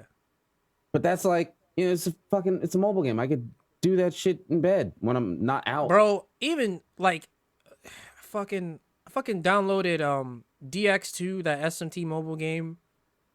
I don't even play it. Like there's something about these mobile games. It's like my brain just fucking shuts them out. It's like I have it on my phone. I get notifications. I'm like, "Oh, okay, new event." No, I don't think I'm gonna play it. I'd rather Pokemon play Go is like it's the perfect amount of game to work for me because it like I can go somewhere and the game will affect that. That's the thing that works with that. If it's just like the same game no matter where I am and I can like it's like, well, just put it on my fucking computer then. There's no point for me to play it on my phone.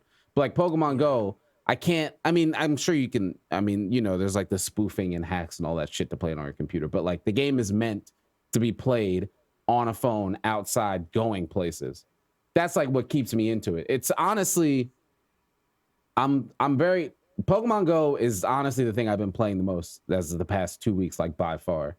And now that I'm like playing it again, I felt like that before, but like now I'm playing it again and I'm traveling a lot for work.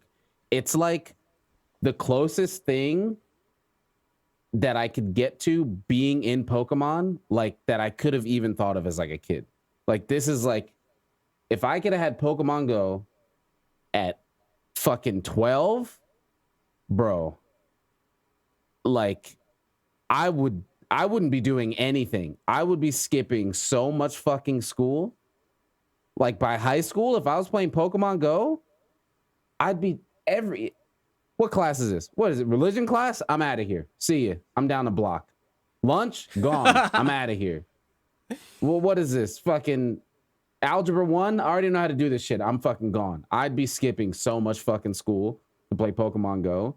Cause it's like the closest thing to being as like a kid. Like I'm in Pokemon, especially now because they've added so much shit to it. When it first came out, it was like you just catch them, like that was it. And that's when I played it, and it was cool. It was awesome, but like there was no battles, there was no trades, there were no like gyms. Like, yeah, that's none of why that I stuff thought was it there. was kind of mild for me because, like, I like battling, you know. Yeah, and in fact, dude, I think that's. If Pokemon was real, I'd be Michael Vick, because. Well, if Pokemon was real, that wouldn't be looked down upon, because that's what they do in Pokemon. There you go. See, I would have been Silver from Gold and Silver. I would have been Silver, like a fucking dickhead to my Pokemon. Just fight, get stronger, motherfucker. Like we need to win. I'm battling. I'm trying to go to that league. Like, I would be the fucking. I'd be the fucking dweeb kid from What was it? I think that's fucking silver or not silver. I think it's You like talking diamond and about- pearl. The kid with like the fucking horns who like he just wants to be friends with all of his Pokemon. He just loves having them. I can't What was remember who the his fuck name? that is. But he was like the one they added to the anime that wasn't Brock or Misty, but was always with Ash. That kid. He was a fucking Damn, dweeb. Can't I forget remember. what generation he was from. Maybe he was third gen. They added him. He was second or third gen. But like he's just a dweeb. He was just a nerd dweeb that just loved Pokemon. He didn't like fucking specialize. You're not talking in about anything. It's Don's like, brother, are you? maybe. That might be Yeah, what I'm glasses. talking about. Yeah, he was a fucking Yeah. dweeb. He was Don's he was brother. just a nerd. Yeah. Yeah, he was just a Pokemon nerd. He just loved Pokemon. He didn't really Yeah. fucking specialize in anything. I Yeah, don't that would even be care me. about. I don't even. I used to care about the designs. I want a Pokemon that looks cool. I don't give a fuck no more. How good is it in battle? Like how Dude, good I'm is telling you, you should play Pokemon Go because we are literally antithesis of how to play that game. There is a whole PvP scene in that game, and I look at it. Zick was telling me about it, and he was like, "There's like these IVs, and there's like these skills, and you can like change your moves, and you can add new moves, and you like." There's certain times of the week and the month to evolve them so they can get the best move possible because they do an shit. event. Like it's crazy for PvP now. And my brain is like, I just want them all. But I'm telling shit. you. And the PvP in Pokemon, battling in Pokemon Go was more fun than any other Pokemon. I don't fucking care what anybody says. Fuck you. We could fight about it. It's active. It's the only Pokemon game other than I guess fucking Pokken, where the combat's active. Like I have to be awake to battle in Pokemon Go. Like, Yeah, you can't the fall thing asleep. the thing about competitive Pokemon is you need to play against someone who's not trash to keep your mind active. Because then it's like chess. Because every Yeah. turn is literally you sweating and thinking about what the fuck is my opponent gonna do and how do I counteract? Yeah, that? and my brain doesn't think that far with that shit when it's turn based. Yeah. It's like, what's the strongest? I was the kid that fucking got rid of Swords Dance. Like that move doesn't do damage. Get out I mean, of here. we all did that for sure. We all did. Yeah. But now Sand Attack is good, bro. Especially early on. Yeah, it's like fucking Sand Attack. Sand Man, Attack. fuck this move. Yeah. Fuck, what the fuck is this move, man? Where's fucking Bite or Scratch or some shit? But I'm serious. You should install Pokemon Go and try. Like I'm telling you, I will show you after the pod. Like the PvP is crazy, and there's like multiple leagues. They do like seasonal leagues of like different like levels of because the CP is like combat power, and there's Yeah. like different limits for different leagues, like a 500 CP cap, 1500, and then like no limit, so your fucking Pokemon could just be beefed up to crazy hell. Oh, okay. It's really cool. And like I said, I didn't even know the whole like there's gonna be a thing I think this weekend maybe where if you evolve a Swinub during this time period, he'll get this fucking sick ass move like that you can't get any other way. That's actually And then you use pretty that cool. in PvP and it like wrecks shit. It's like an awesome move. And you can get like you fight like Team Rocket grunts. And after you beat them, you can catch like a shadow Pokemon and they're like stronger than normal. It's cool. It's really cool. There's like so much shit that's been added to this game since I played in 2017 that is like, I'm cool. Like with this being my main game for a while. I'm a Pokemon Go streamer now. There it is. But if you like PvP, there's a lot. And there's like 800 Pokemon in the game now. Like, damn. there's Galarian, that's like Sword and Shield Pokemon in there, and like Alolan Pokemon in there. So like there's a lot of shit. It's not just 150. Like the number's huge. The Pokedex is huge. Like I'm seeing new Pokemon every other day that I've never seen before. And they all have like all these types of stats to look at and shit, and a reason to keep catching them, and it's cool. It's cool. I think the concept and they have fucking raids. Yo, I totally raids. forgot about that. Oh, yeah. There's like raids and shit. Like you can remote raid now. So like I can be here and do a raid, and then I can invite you to join it. And like you get a pass weekly for free it's a free game, so they got to make their money somehow. So you can like buy more remote passes to do it as much as you want. They're like $1 a pass, or like 3 for $2.50. To like raid remotely. So like if you got a group, you could just, and you know, the raids pop up on whatever schedules. Like I caught they're really stupid looking Pokemon. I don't care what anybody says. It's a black and white fucking flagships or whatever.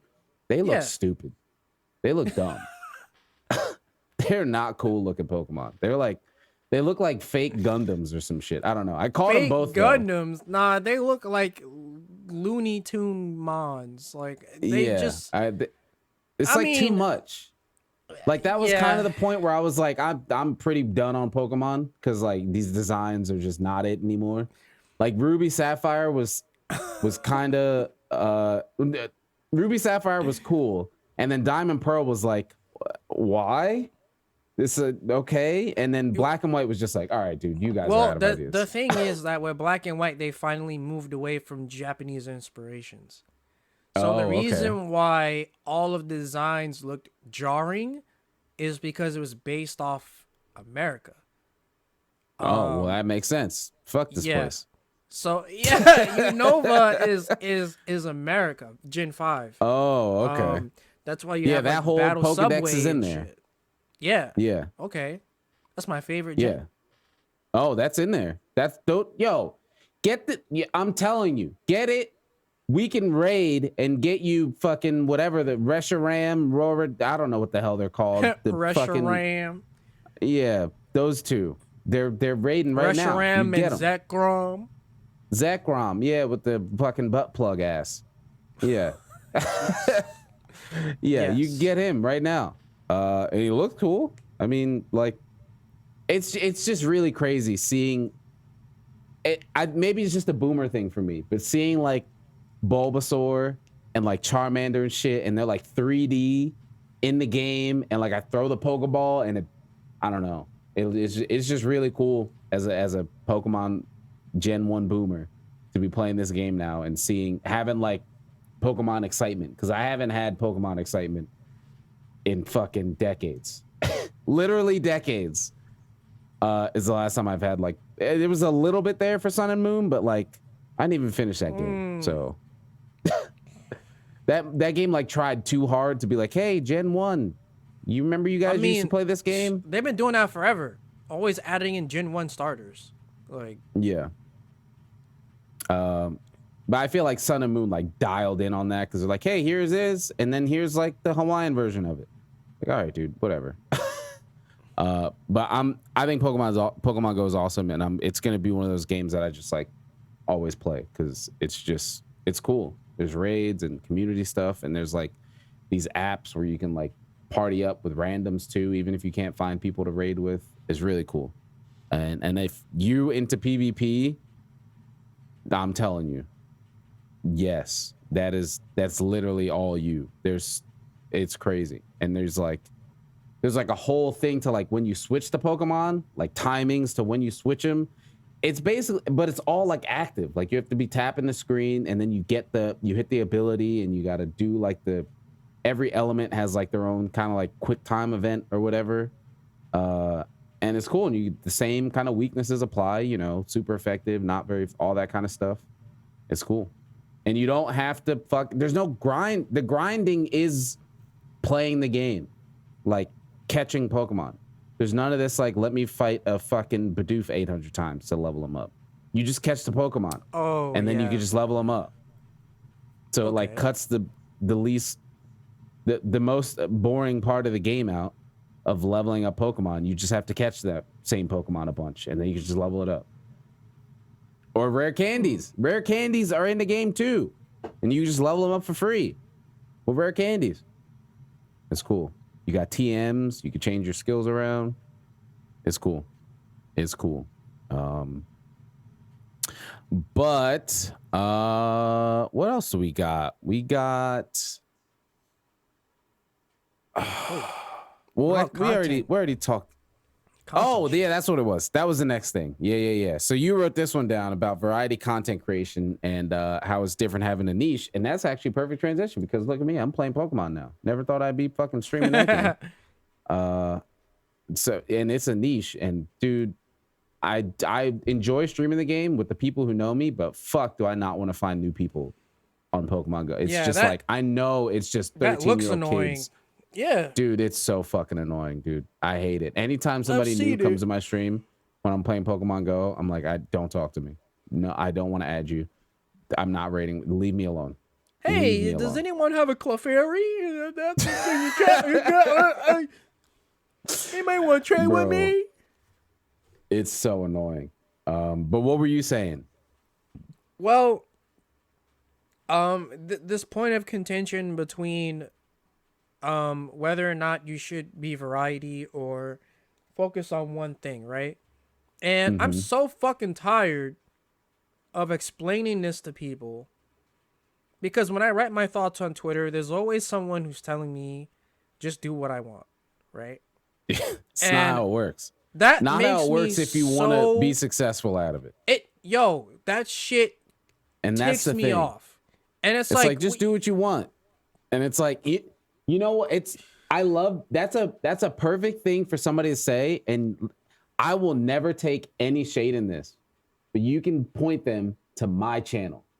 Be like, hey, just do what you want. Say, hey, go look at Hot MamaSliz. Look at the next time he streams. See how many people are there. He just does what he wants now. That's what's gonna happen. But you're gonna get 20 it's people. True, though. Good luck. And that's how it is. And if you want to be successful at it, you can't do that. I got to a point where I'm like, I'm okay. I don't care anymore. So it's fine. Which is fine. Yeah. But it's fine. If you want to be successful at it, it doesn't work. You can't do that. Yeah. And I see, it's like I get kind of upset when people like question why I do the things I do, like on Twitter or whatever. And it's like, I don't necessarily do it only because there's a science to it. Naturally, I just like to use social media a lot, naturally. But I also know that a lot of my tweets that blow up, usually I think about it ahead of time. When I posted about the Monster Hunter movie, like a few hours ago, I looked at the pictures in my phone and it said, if I post this right now and talk about the movie, it's probably going to blow up. And it did. So it like... Yeah, when you get to a point, you know what's going to work and what's not. Like, yeah. And it's like... When it comes to... Especially when it's within that niche, right? Like, yes.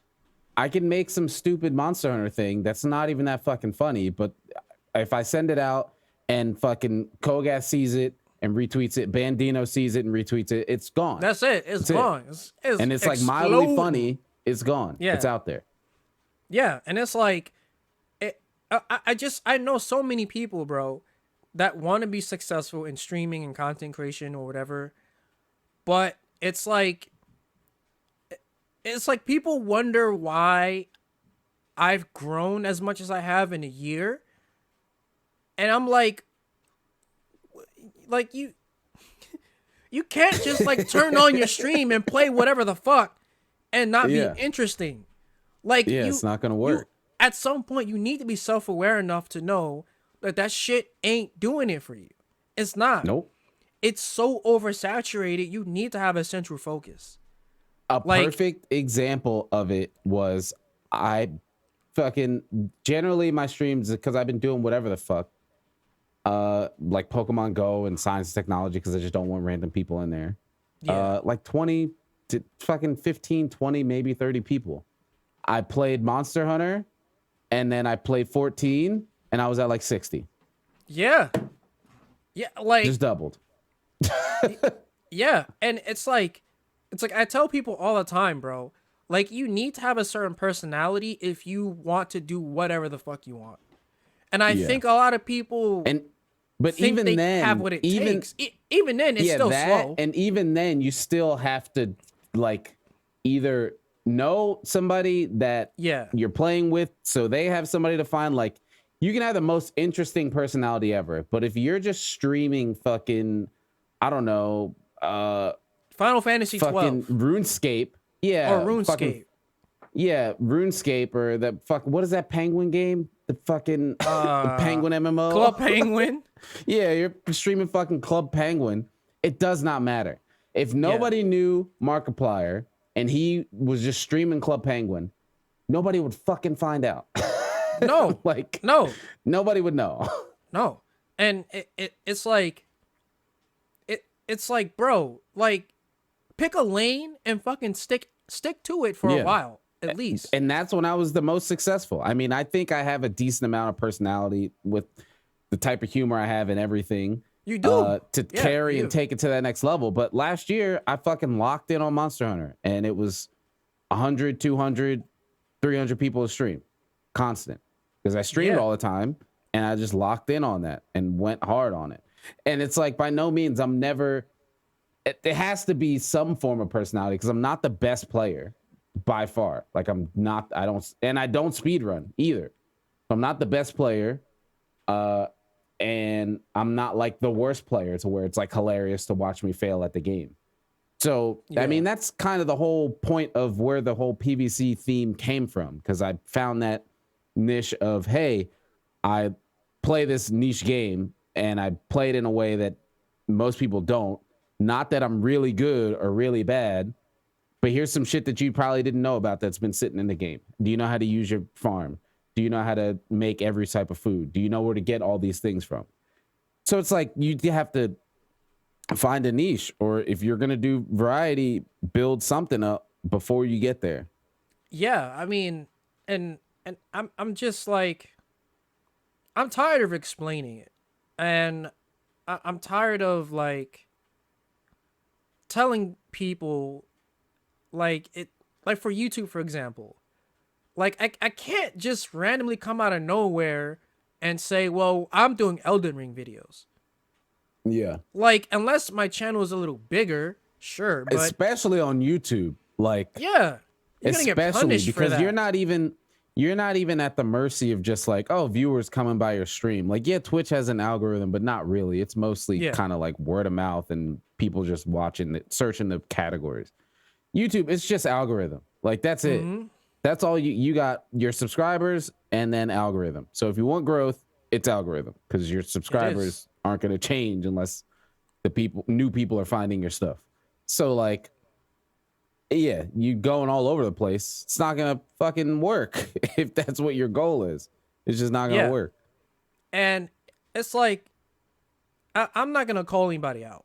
I'm just going to say, like, I know too many fucking people that will tell me that they really, if they could do this for a living, they would.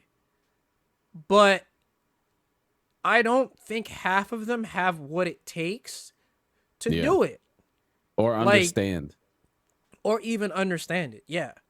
And it's like, because before I took things super seriously, I was just learning about a ton of shit, bro. Like, I was listening to podcasts about business, podcasts about content creation. Like, I applied some of that stuff and it worked. Like, yeah. I mean, there's no guarantee to any of it.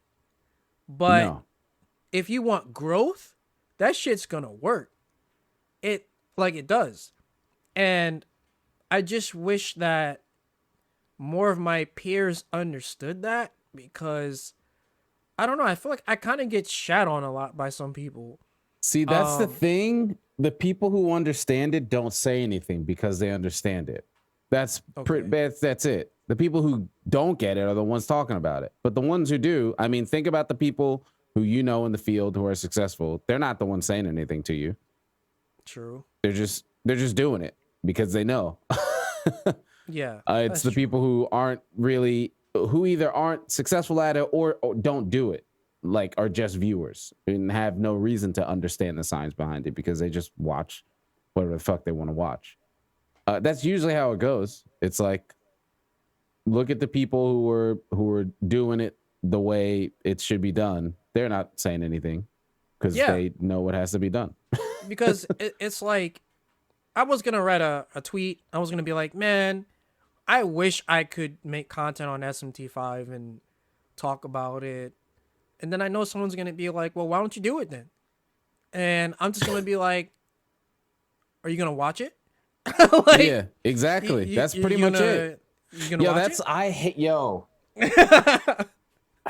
Yo, that is the biggest fucking pet peeve of mine. Because no one's with just helping content me. creators. They're just saying shit. It's like when I see like Twitter polls and shit of like, oh, what game do you want me to play?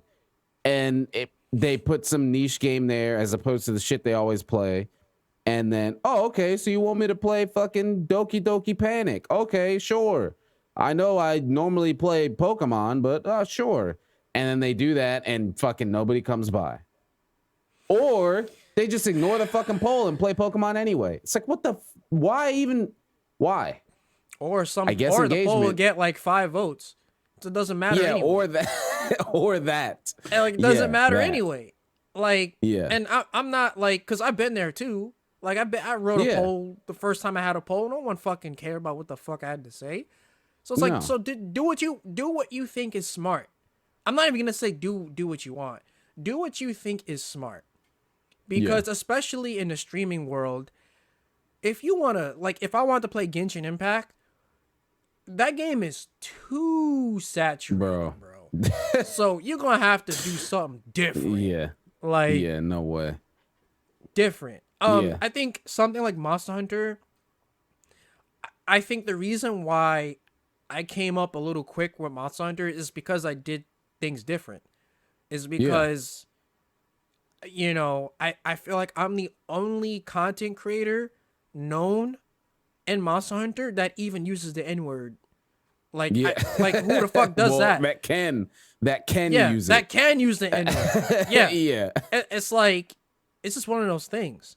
And it's also why, like, there's a lot of people I don't talk to. I'll show up in their stream and like, yo, it's my homie White Bear. And I'm like, I don't even know you. I mean, cool, but like, what? Huh? Yeah, dude, again, back when I was in my streaming days, same shit. Oh shit, who are you? Huh? What? What? Huh? We've like, never even hunted together. Yeah, and I'm like, I mean, okay, I appreciate that, but I mean, I'm not even, whatever. Okay, sure. Yeah. So like,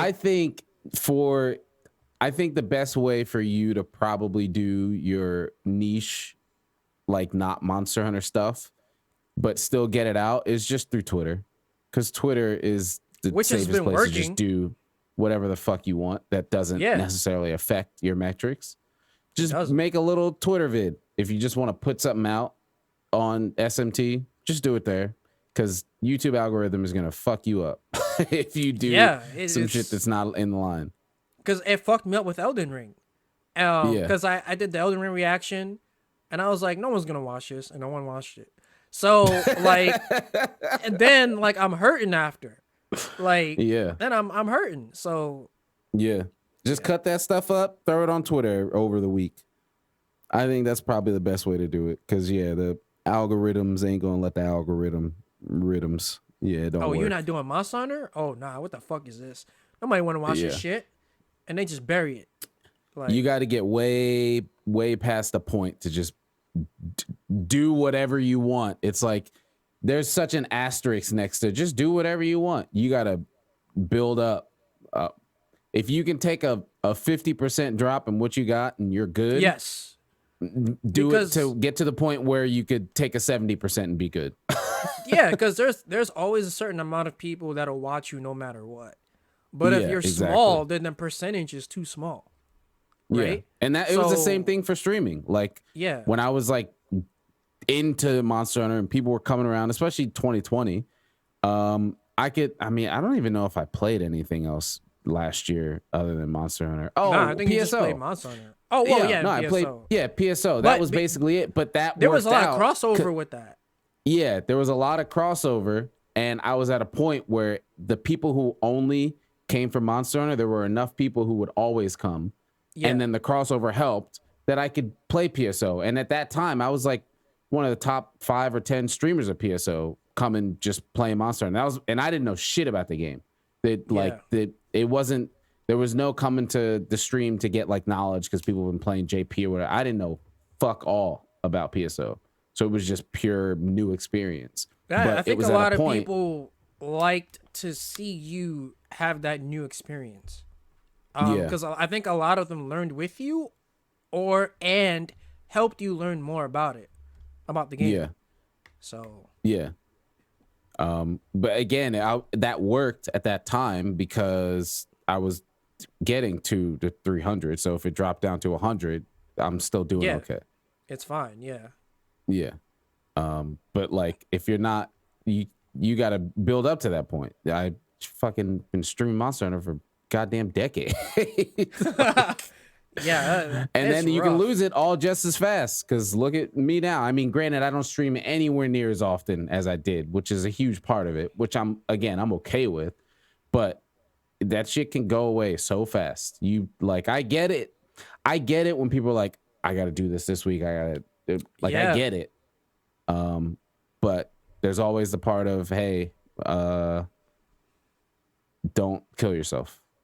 Yeah. I mean, that's why like I don't really stress over getting uploads out. Like Monster Hunter's dry as fuck.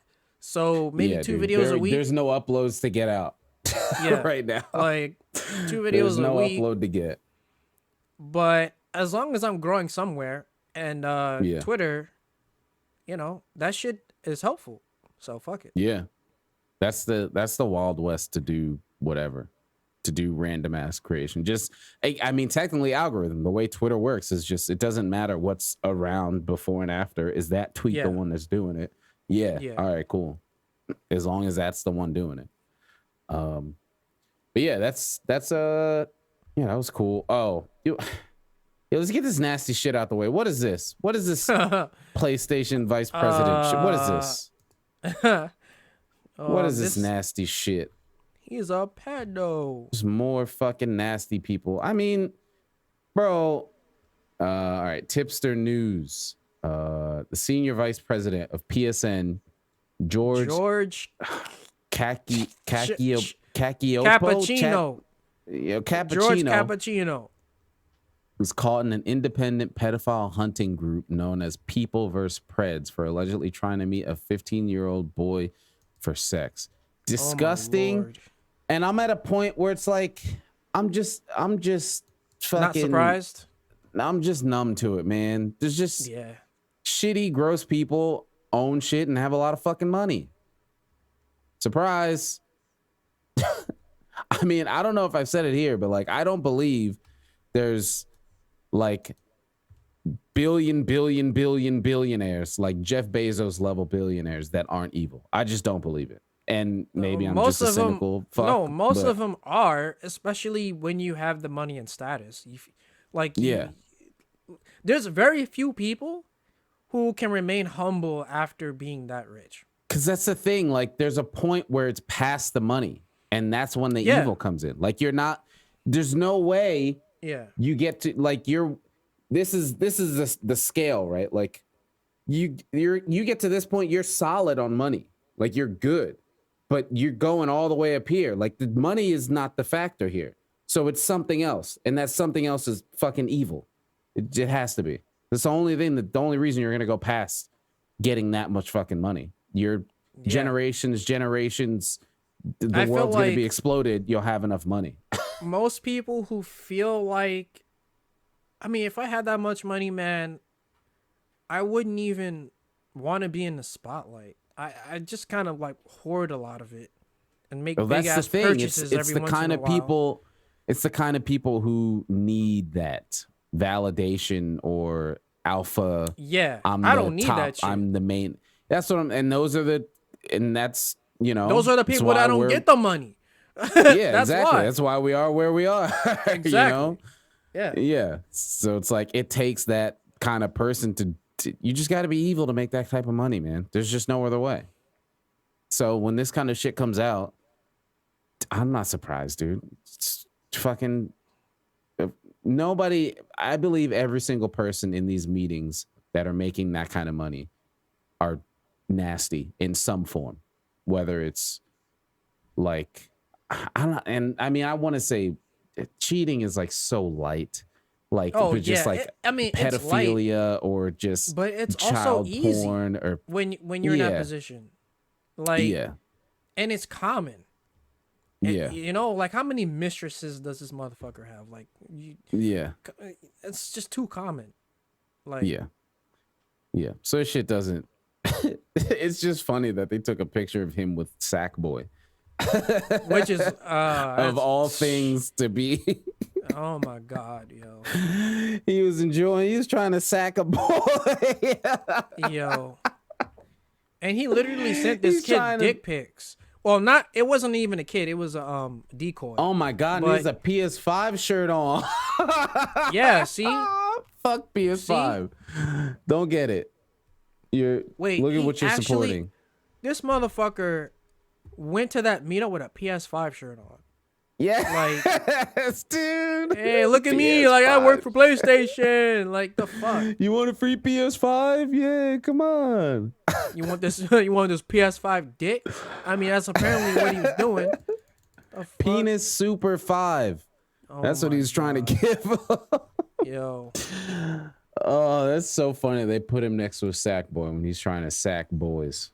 That's gross. It's disgusting. But yeah, that was nasty. But you wrote it down, and hey, surprise! Everything sucked. You know what? This is something that I follows this, but we should have wrote down. Of course, I don't know. Something happened in Activision. Something's always fucking happening in Activision. They need to just fucking get deleted. But it was a conversation that was happening in my Discord. We were talking about just like I mean, we talked about it here. Like, you were like, oh, what about Sekiro? And it's like, look, I get it. Look, these companies suck and they do shitty stuff and they're gross. But at the end of the day, there's a product, and how important is that product to you? And people are like, oh, we'll just play something else. And it's like, yes, of course, it's easy to do when you don't care about it. Like me, I don't have anything. I have no merit. I don't care about anything coming from Activision. So no, I'm just gonna not do it. Cool. Can you imagine some like crazy scandal in Capcom? That's what I'm saying, right? Like, and there's people, especially with like WoW. Maybe not anymore because WoW's kind of dying. But there's still people who like that's their fucking life, man. Like they go to their job whether they like it or not. They come home and they hop on WoW, and they're in a whole different world with their guild mates. They love what they do. They raid. They do all that. And it's like, bro, because there's some shitty fucking execs doing some shitty shit. You want them to just like get rid of the only thing that makes them fucking happy about their life? Like, I can't blame somebody for not wanting to do that. Like, even if they know what the fuck is going on. It's like, this is all they got. I think like it's a tough topic to talk about, but just because it's like if that happened and I was still playing Monster Hunter, then I would be labeled as a fucking prick, right? Yeah, yo, if some weird shit happened at like the peak of Monster Hunter World, like sorry, this dude. game is fire, yo. Whatever. I'm playing World. I sorry. mean, you know, I might not buy the DLC, but this game is fire, so whatever. Yeah, I'm not gonna buy every DLC, but like, sorry, man. And you know what the thing is too? People would still be fucking watching it because I know how Monster Hunter community is. They would. Of course. The people are still gonna come to the stream, still watch it, and I'm gonna still fucking play this game because it's the only fucking game I care about. It is the only thing getting me through this shitty fucking Amazon job I gotta go to every 4 days. Like, yeah, that was me when I played 14 actually. Yeah, I mean, because it started as helping me with my depression. Because the first time when I got to Heaven's Ward, like I was playing that game all day every day, bro. Me and my friend were playing all day every day, and then eventually he fell off, and I stayed for 4 years. Yep. For 4 years. That's literally that was Monster Hunter. Like Like my start of Monster Hunter was that. I started it with my college buddies. They got me into it. They introduced me to Monster Hunter. I hacked my Wii, got the modded version or the translated version. We all played the fuck out of it. I kept playing it. They kind of stopped. I kept ranking up. I kept playing it. And, you know, we played it here and on still, like Portable Third or whatever, 3U. And then I just fucking kept going. And like 3U was just, I just took off. And then from then it, you know, then I got into streaming and everything. But it was like, that's it, man. Like, there's for years, Monster Hunter is the only game I fucking played. Like, yeah, there were other games, but like, that was it. Yeah, it was just same Monster for Hunter. me. So like, I get it. Like, I know it's like, don't support Activision, and yeah, of course. Like, I'm not gonna go out of my way to like fucking. Oh, I heard you might have liked Diablo. No, like, I'm not gonna go out of my way to recommend it to somebody. If you're looking for an ARPG and you've never played Diablo, just fucking go play Path of Exile or something. But like, if this has been your fucking life's journey for 15 years, like, I can't blame somebody for being like, whatever, dude. I'm sorry. Yeah, you gotta go fund me or something. I'll give you a couple bucks, but I'm gonna keep playing this game because it's keeping me fucking sane. Well, yeah, because those situations are not as black and white as the internet makes it out to be. Yeah, it So- never is. That shit usually comes from one or two people with power in the company.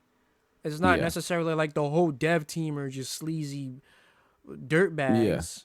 I'm pretty sure there's some people in there that are assholes, Yeah, of but course. it's like it's just not that simple. It's a team effort to make a video. Yeah. So Yep.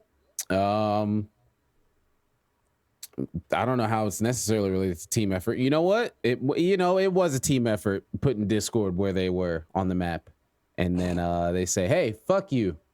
You're not making us money anymore. You know that animated icon you got? Gone. I gotta get. do you have to pay more money now?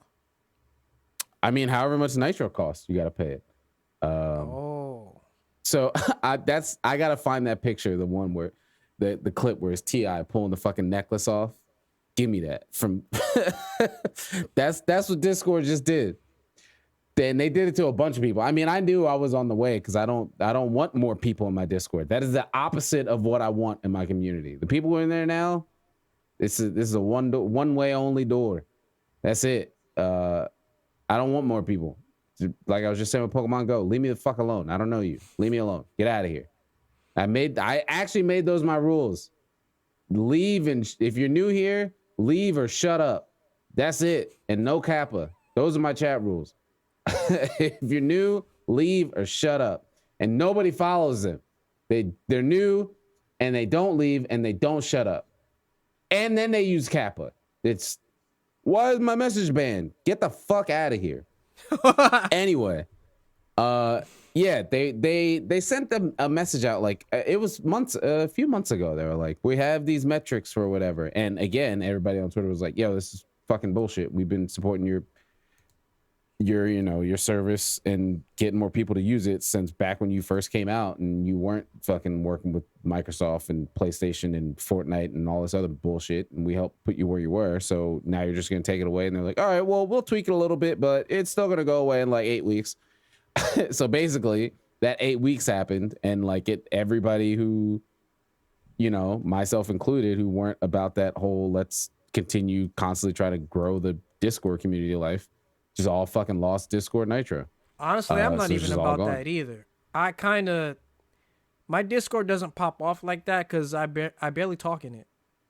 Yeah. Like, I mean, mine's a living thing on its own, but it's not huge. There's a, handful of messages every day, but it's like the metrics they had were crazy. I don't even remember them off the top of my head, but it was like, you got to get like X amount of new people in the Discord a week. And those new people have to be talking X amount of messages a week or whatever. And I was like no. nah. And it's like crazy because I've been using Discord since like 2014, maybe. No, not 2014. 2016, 15 or 16. I've been using Discord. I think I'm using it I was since still 2017. I know I was still at my mom's when I was using it, and I found out about it from one of my buddies, Master Joe. He was doing a podcast. He was like, "Hey, we'll use Discord." And I was like, "Oh shit, I don't know what this is." Check it. I was using Slack at the time for like my mods and shit, and fucking Ventrilo. Oh my lord! Yeah. So it was like, all right, cool. And then got into Discord. We learned about it. I remember maybe it was the first TwitchCon. Discord was at the first TwitchCon and they had a fucking, I don't know, 10-foot by 4-foot table in the back corner by the LAN center. And it was 2 people sitting there. Just like, Dude. hey, we're here with Discord. And I was like, yo, I use Discord. It's awesome. And it was like, cool. And it was like, they like didn't know, you know, they knew people were using it, but it was like, hey, we're here. Like, cool. To be somebody who was supporting it from that long and, you know, still, you know, I'd still use Discord and all that. For them to be like, not making us enough Nitro subs, not enough boosts. Y'all gotta go. Is I don't know, man, kind of fucked. Like, we grandfathered in that. Leave it there. It can't. The amount of money they're making, it cannot be costing them that much. It can't be. No, but you know the thing about business is, you make more money. Just make more money. Leave no holes. Just make more money. You know. Yeah. So. Yep. But yeah, so I and I forgot that happened. And I opened up my Discord and I saw like, because I had an animated GIF. It was like when the fucking Sonic thing went off and I took my headset off.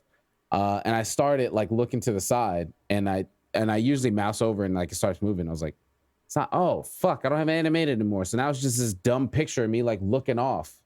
So then I had to fucking change it. Now it's this dumb picture of me selfied up looking at the camera all dumb and bald in bed.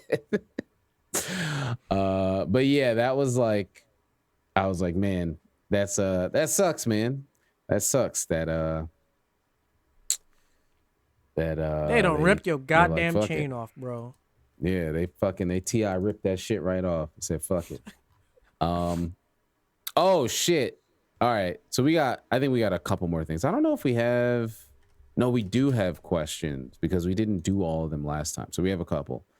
But before we head out, one quick one, just in case anybody was wondering. Star Citizen that has not released yet, not a full game, 400 million. It's never coming out, bro. They're not using that money to develop more of the game. They're using that money to buy groceries, bro. Bro, that game is done, and they're just like, why would we release it? What's the point?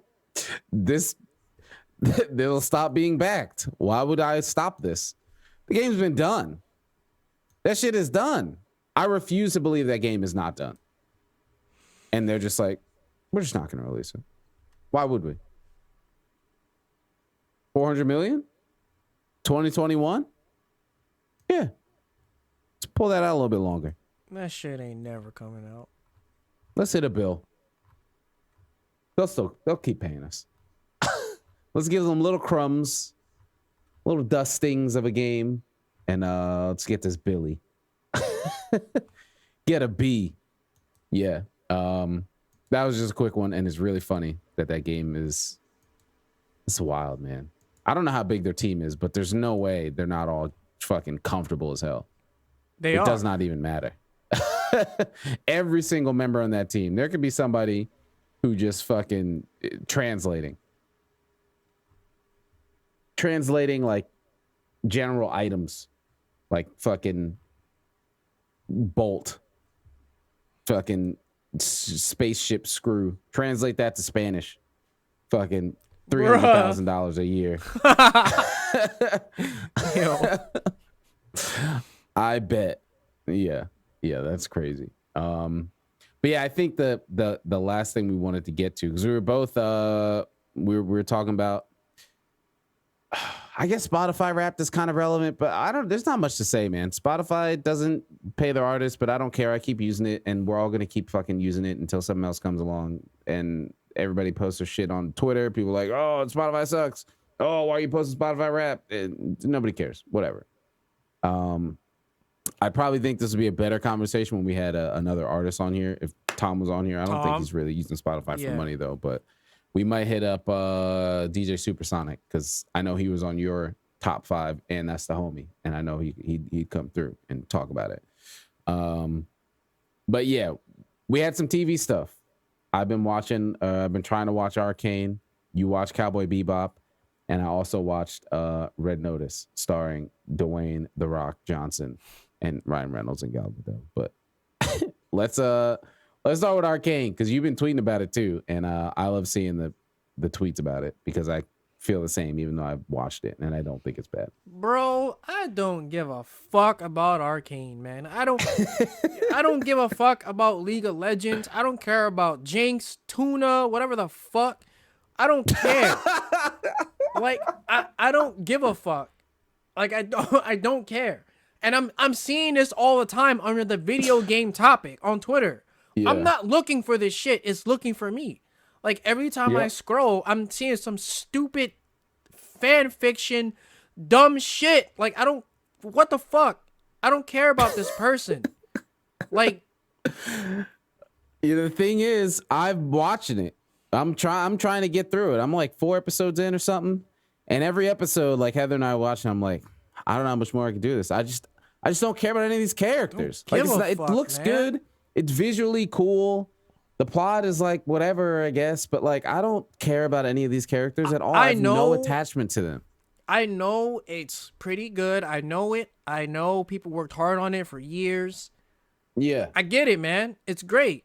But I personally don't give a fuck, so I wish people would stop putting that shit on me. All right? I'm the same way, and I'm watching. I don't know if I'm going to finish it, though, because... surprise, a different show that I started watching, Hawkeye, because I care about Hawkeye, because I've watched other shit with him in it. Even though people, least popular Avenger, I still care more about him than every single fucking character in League of Legends. So I'm enjoying Hawkeye. But that shit's releasing weekly. And you know how I know I'm actually enjoying Hawkeye and not Arcane? Every time Arcane ended, before it ended, about halfway to 2/3 in, I'm like, is this shit over yet? Every episode I've been like, how much is left? I'm watching Hawkeye. Every time it ends, I'm like, oh fuck, I gotta wait. When's the next one? So I think Arcane's just not for me. And I'm gonna save you the time. I know you're not gonna watch it. Wouldn't be for you either. I mean, no, not unless I was with someone who wanted to watch it, because if it's just me, I ain't watching shit I don't care about. Like, it's just not happening. So you can tell me how good it is all you want. I'm not fucking watching it. So speaking of things you do care about, though, you watched Cowboy Bebop. How is that? I've been hearing, dude. Like, it's to the point where Justin Wong said he liked it. I don't even know if he was trolling or what, but the whole comment section was just shitting on him. Like. Like, people are like, that's how you know it's bad, because Justin likes it. Like, what the fuck does that even mean? I saw that one clip of the dude fucking teleporting, the old dude, and then it like closed up in his face, and then he teleported again. I was like, bro, what am I looking at? What is this? Well, I'm sure in the anime that's exactly what happened, but no, don't do that here. It's like the writers and the showrunner. Like, the setting is perfect. It's perfect, bro. But everyone's trying to act like an anime character half the time, and it doesn't work in real life, bro. Like that. It doesn't. Like, why does Ed look like a commercial for fucking Sega in 1995? Like, she acts like Ed so well, but that's the problem. Is that anyone who acts like Ed in real life has a fucking problem. Okay? So, like, you can still make her animated and kind of quirky, but just not to that level. It doesn't need to be like that. Like, no. The action sucks. The editing for the action sucks balls.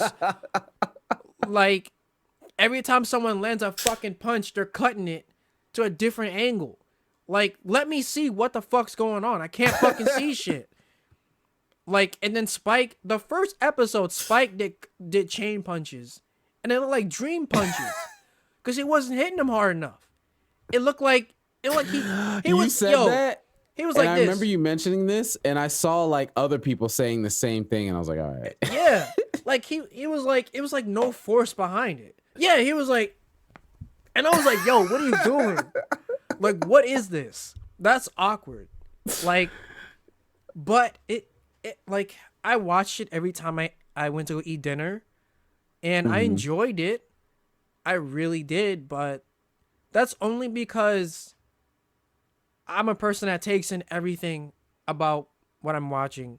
So I'm not just focusing on story or characters. If the world looks convincing and interesting, I'll give it a try. It's not good. The show's not good. Like It's not good. the show's not good. But See, but I look at mean- the difference. You're interested in the characters. Arcane's good. yes. I don't give a shit about the characters. Can't See? watch it. Yeah.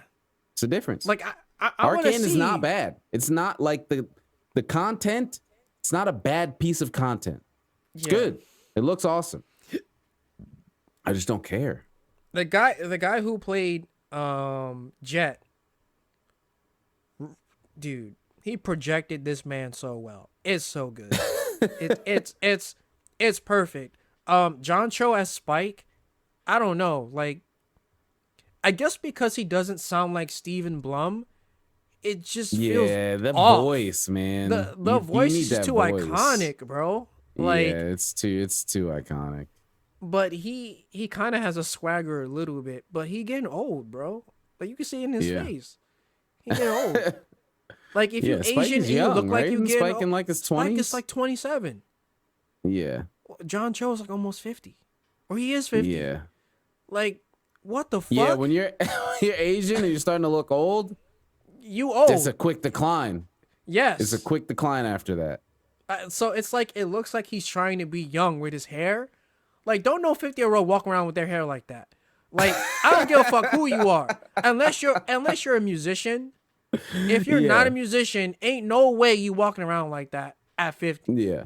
So when I'm 50, I'm not gonna have this on my head. You know? No, Like I'm already where I'm at. I'm solid. yeah. So Got there. I'm ain't, ahead of the game.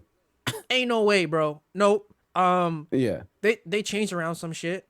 But the only thing that I didn't like is how they changed damn, what the fuck is her name?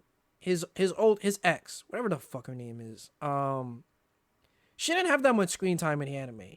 But now she wants to be the head of the syndicate. Now she's evil now or whatever the fuck. Like what is this? Like it doesn't make any Yeah. sense. Like, man. And then they're probably not even gonna kill Spike off because John Cho. They're gonna keep him around. Like, Did you wait? Are they doing more? I mean, I would think so because even though the show is bad, a lot of people watched it, so they'll at least have money for one more season. Oh. I mean, if you I don't ask know, me, maybe they learn. Maybe. But it's from what I'm hearing, they're in too deep on it. yeah, So it'd just be more of the same thing. you might as well just stick to your fucking guns at this point. Like, if they Oh, greenlight jeez. it, just end it in the second season. Like, because, like, what's going to happen? They're not going to have to write the story themselves. Then, like, Then there's they're no gonna do source some material weird- after that. Yeah, So what the fuck? No. Like, just Oh have god, him... I can't imagine if this wasn't based off of something like, say all this was original IP, Yeah. but it just was this, nobody would care. Nobody would be talking No. about this. Yeah. It'd be another awful show on Netflix. Yes. But it's like, you just end it in the second season. Kill Spike. He dies. We all know it. Like, Yeah. it doesn't matter what the creator says. He's bullshitting us anyway. Spike is fucking dead. Like, he's dead. So, a lot of Japanese creators like to do that shit. Like, oh, leave it open ended. I'm gonna just reiterate that over and over again. Motherfucker, you killed him. You know you did. You just don't want to say it. He's dead. Spike's Yeah. dead. Like, whatever. Yeah. And then I watched Red Notice with Heather, Fucking which is a Netflix movie The with Rock. Ryan Reynolds, Gal Gadot, and The Rock. And my God, I think I've gotten to the point where I can't take him in a movie anymore. I'm cool. I can't do it. I just can't. I get it, dude. You're the size of a tree. You're the best looking man on screen, even though you're sitting next to Ryan Reynolds. So that's crazy to even walk around like that. You can't do any wrong unless it's like clearly your plan, your thing. Oh my God. And that's it. This is my movie. Although, again, you're sitting next to Gal fucking Gadot, Rock. Get the fuck out of here. All right. I am here for her in that goddamn red dress. Okay. But I don't even Red know, Notice. like, how he's not even the greatest actor, though. Like, No. He's not like the worst. Like, he's not it's terrible. our fault that he made it this far. It's our It it's is. 90s kids. And now Our it's, goddamn and fault. now it's too late. It's way too. There's nothing we can do about it now. there's nothing we can do about it now. Like, he's there and he's staying there until he chooses to leave. That's it. You know, he has an issue with humble bragging. Like, oh my. he like I saw his Twitter, and it's always everything he says has an ad in it, bro. Like everything. Bro. Everything. Bro, yo. So Ryan Reynolds and The Rock both have alcohols. I'm pretty sure that's what was in the movie the whole way through. Like, Of course. Of course they drink alcohol. And I was like, I think Ryan Reynolds has like a whiskey and The Yeah. Rock has like a tequila. That Yes. It was their shit. The whole He way does. through. Like, if someone is And it's a drinking it on Netflix Twitter, movie. he's gonna retweet that tweet and talk about how he made it. He's gonna talk about how he made it and how it's because of us he made it. Oh, and also drink this shit. You can buy it from here too. He gonna have like 3 Yeah. links in the tweet. And like, of course, the whole movie is like Ryan Reynolds. They all are just their own actors, right? Like, Ryan Reynolds can't be anybody but Ryan Reynolds. But fortunately, I like Ryan Reynolds and all of his quirky little dumb silly jokes. Like, I like it, so it works. And The Rock is The Rock, the big dude. The Rock fucking, is just the I big can't do dude anything who's wrong. like, I'm the one who's with the lady. Like, it's all the same shit. It's all the same shit. yo, Right? Every time. Dude, even with Kevin Hart, like, It's the same shit. He's always What? the one that's on top. And I don't, all right, look, spoiler alert if you haven't seen Red Notice. All right, whatever. I don't care. It's a decent movie at best. He's like a cop, right? Of course. The Rock. He's a cop. Right? He's a cop. Of He's that course. special agent. That's what's like showing the whole thing. And Ryan Reynolds is like an art thief. So he's the one like stealing shit or whatever. So then they meet and he's like, oh, I'm the cop. I'm a cop. I do whatever. I'm the cop. And then they like end up working together, or whatever, to try to steal another thing. Gal Gadot is like the queen. She's God damn. She's like the main one in the movie, honestly. But then of course they get to the end and Ryan Reynolds thinks he's working with The Rock, and then The Rock bamboozles him. And he was working with Gal Gadot the whole time. And he was the dude that was, I was lying to you. I tricked you the whole time. It was me. It was me and Gal Gadot, the hot lady of the whole movie. The reason fucking any male is even really watching this, to see fucking Gal Gadot. Me and her. Look at us kissing. Now what? I'm The Rock. It's he like, kissed Gal Gadot.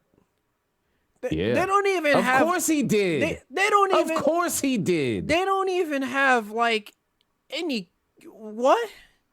Of course he kissed Gal Gadot. It's the hottest woman in the movie. And this is The Rock. You know how a lot of Asian actors get typecast where they are literally blue balls in every fucking movie, unless it is an Asian movie.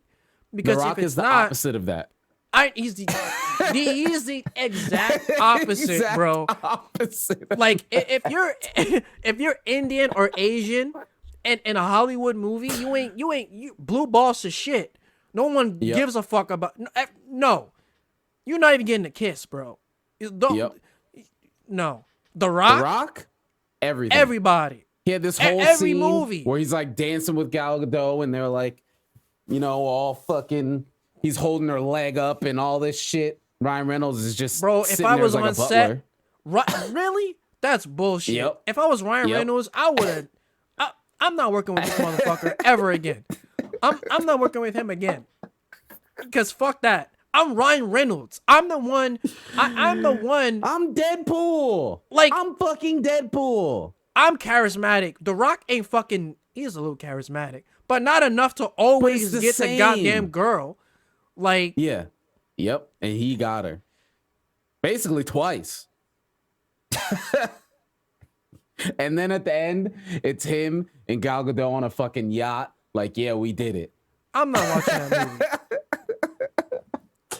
It's not a bad movie. It's a honestly, Ryan Reynolds is the best part of it. It's a fun movie, but it's just like you watch and you're like, this is stupid. But it's a movie, so it's like a one-time sitting. You watch it and you're like, all right, cool, whatever. And I kind of spoiled it for you, but it's still funny to watch. It's still fun. Again, if Ryan Reynolds wasn't in that movie, I would say don't watch it, even though Gal Gadot's in it and she's amazing to look at. And I mean, she's a great actress too. But if Ryan Reynolds wasn't in it, I'd be like, you just don't waste your time. And there wouldn't be a movie because who would you fucking care about if he wasn't in it? Because Gal Gadot is kind of like she's kind of like a side character. She's not like in it. She's not on screen. The on screen the whole time is The Rock and Ryan Reynolds. Of course. So like, if Ryan wasn't there, there wouldn't be much of a fucking movie. So there's that. But yeah, we watched that and we like it finished, and I was just like, this is hilarious. And there's a second one coming. So I don't get it. Like, they definitely alluded to a second one coming. Why does everyone care about The Rock so much? Right. I think you're right. We did it. It's us. WWE. We did it. Raw. We put him there. Now we got to deal with the consequence. Now we got to deal with it. Yo, oh my god. That's we did crazy. It. Yeah. But yeah, that was Red Notice. Again, I think since it's a movie, it's a fun watch. If that was a show, I couldn't do it. I couldn't do 10 hours of that. But a movie, 2-hour movie, one and done. It was a decent watch. But yeah, so I think we're wrapped up on topics. I think we covered all the stuff we wanted to. Kind of a chunky pod, but at the end, we got questions. Look, this is it. I said my 2-week warning. I'm locking the channel on Discord. I'm gonna do it right after this. If you guys got questions, we take them usually in Discord, but not anymore. Put them on the YouTube or tweet us. That's it. It's only 2 places. You gotta bump up this engagement. Discord clearly doesn't care anymore, so those questions ain't doing enough. The next step is a paywall. Okay, that's the next step. The next step is a paywall. You want to ask a question? Pay me $5 a month. Okay. Yeah. Yep. Yeah, we'll see how fast I boot up a Patreon. God damn it. Boot up a coffee. See how fast. A PVC coffee. Yep. Yeah, it'll happen. The fucking YouTube. I don't have the membership thing. I'll put it on Mike. Fucking YouTube memberships only. But yeah, leave them on the YouTube or just tweet us if you have any questions, and we answer those at the end of the pod. And we had a bunch last time, but we didn't have as much time, so we got a couple that we're getting to now. One from Puff Max. Question: what is a personal belief that's changed as you've gotten older? That's a good one. This might be a long pod with this kind of question. I can go first. This could be a really short question or a really short answer or a really long answer, depending on what we want to do with it. Doing the right thing, that belief has changed. I used to be, gotta, you can't do that. You gotta do, whatever fucking works. Whatever fucking works and gets you where you gotta go, man. As long as you're not literally killing somebody else or truly fucking disadvantaging somebody else's life directly, fuck it, bro. I don't care if it's made in America or not. Made in China, sorry, whatever, man. Is it easier to get to? Does it cost less than what's made in America? Yes. I'm gonna buy it and use it. Sorry. I don't care. Like, is Amazon a shitty company that doesn't probably treat their workers well? Yes, I know. I worked there. Did I still shop at Amazon while I was working at Amazon? Yes, it's really fucking convenient. Yes. It's really fucking convenient. So yeah, that's doing the right thing is one of them.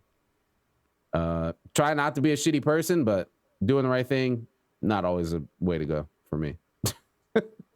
That's one. What about you, Mike? Well, I would say maybe religion, because okay. Yeah, this is gonna be a little saucy, and I'm not gonna talk too loud because I don't want my family to hear me say this. But I'll cover you because I'm kind of there, but it's actually a good one. Yeah.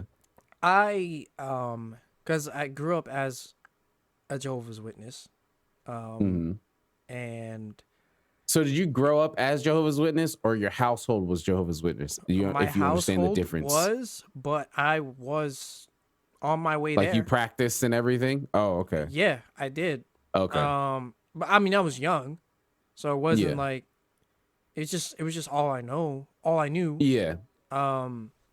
But there's just the more I grew up, there was just so much about it that was just too restricting for how I wanted to live, because you know, I remember I was playing Tekken in the kitchen because we used to have a TV in the kitchen.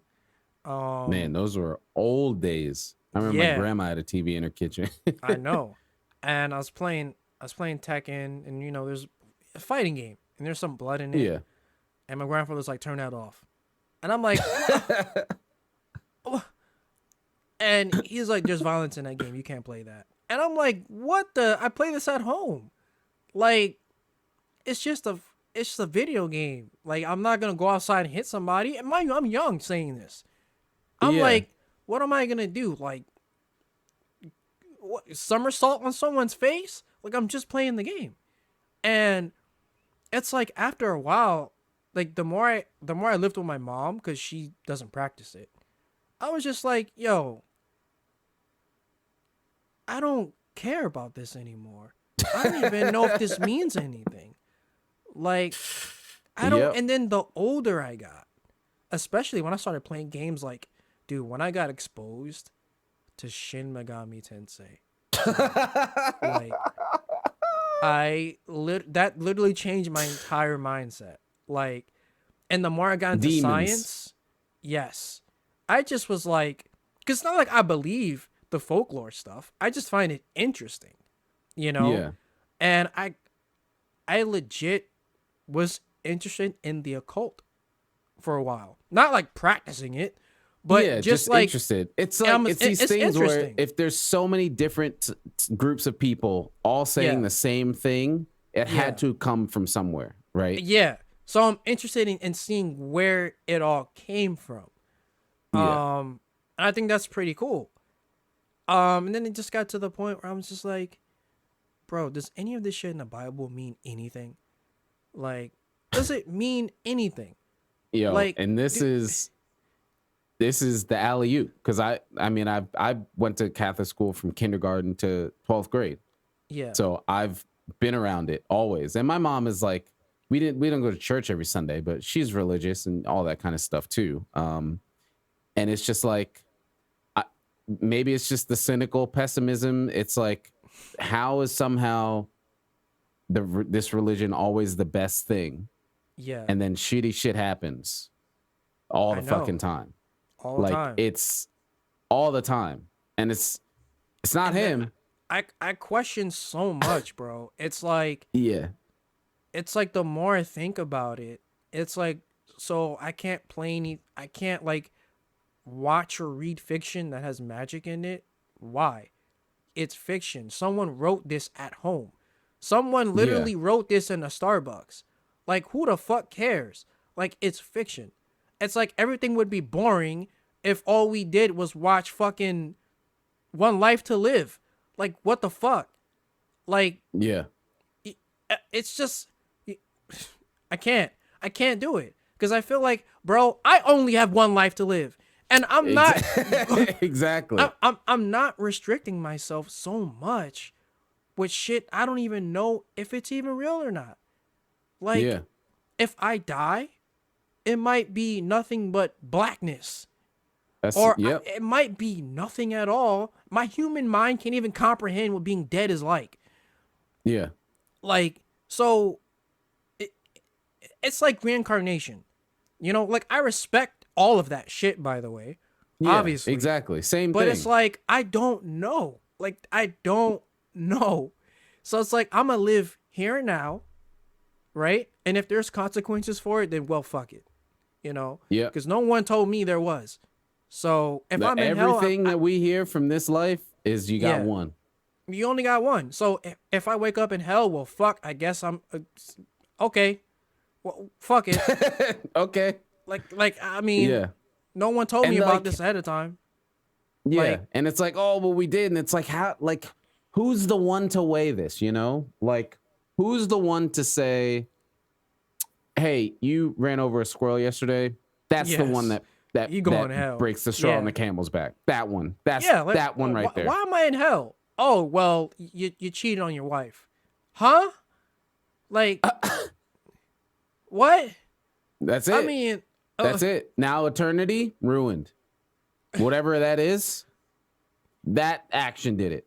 And that's why, like, because it's like, for me, it's like I don't know, it's like just not a right and wrong. Like, it's not black and white. Yeah. But just like energy. Like, you just, and I'm not like a karma, whatever kind of person, but I mean, kind of.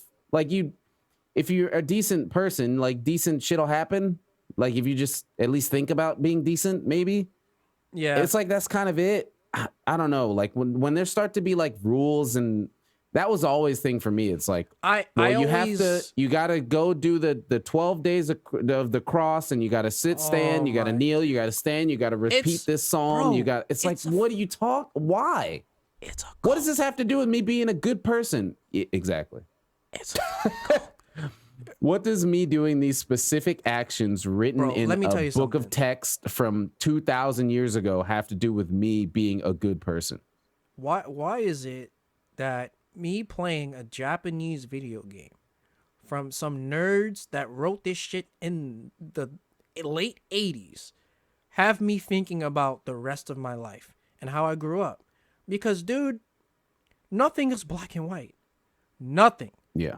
Nothing. Yep. And it's like, if you think about that, it's like different ideologies, whether you represent God or the opposite, it's all usually an extreme. Yeah. It's extreme. And it's like, I hate it. I don't want to do all that shit. I really don't. Yeah. Like, being spiritual is one thing, but to have to, like, I think some people just need that in their life. Yeah. Like, some people need more than faith. And it's something we like to do all the time. And we like to do it because it's our pastime. And I think a lot of people, religion is their pastime. And that may be offensive to some folks. But I think for a lot of people, the ritualisms of religion is their pastime. Like, at the core, they're all telling you to do the same shit. Just don't be shitty. Don't do stupid shit. Like, don't be a bad person. Don't fucking kill somebody. I mean, surprisingly, it's hard to do in this world, but it shouldn't be that hard to do, you know? Let me tell you, bro. Let me tell you, because okay, so I don't know if you know much about Jehovah's Witnesses, but not too much. Here in the city, there is a place called Bethel, right? And Bethel comes from, a word in the Bible, and Bethel is where a lot of the elders go. Elders meaning not necessarily that you're old, but you have like what's the word? Seniority, whatever the fuck. Oh, seniority. Yeah. Yeah, and congregations. And Bethel's like a big dorm, and that's where they print out the watchtowers at. I don't know if you've seen like the watchtower place in the city, but it's in the city. And it's that's Bethel. So, bro, this game, this game, the SMT5, there is a faction called Bethel. It's called Bethel. And do you know who rules it? Angels. Jehovah. Oh, okay. Angels after God was killed. So first it was the archangels. They got murdered. Michael's dead. And you have Abdiel leading Bethel. Like, can you imagine if my family heard that shit, bro? Yeah, can you no fucking way. imagine? Like, You're out of here. Like, You're I'd outta be here. so far gone. But it's like, I just don't give a fuck. And Yeah. I kind of just wish they wouldn't be so stuck on that shit. Like, Yeah. I don't, that's like the thing for me that's always been just anything in general. I mean, like, not even necessarily religion, but like, I'm not a rebel. I just like, yeah, like, what's the reason? Like, what is the Yes. actual reason for these things? And if you can't tell me the reason, yeah.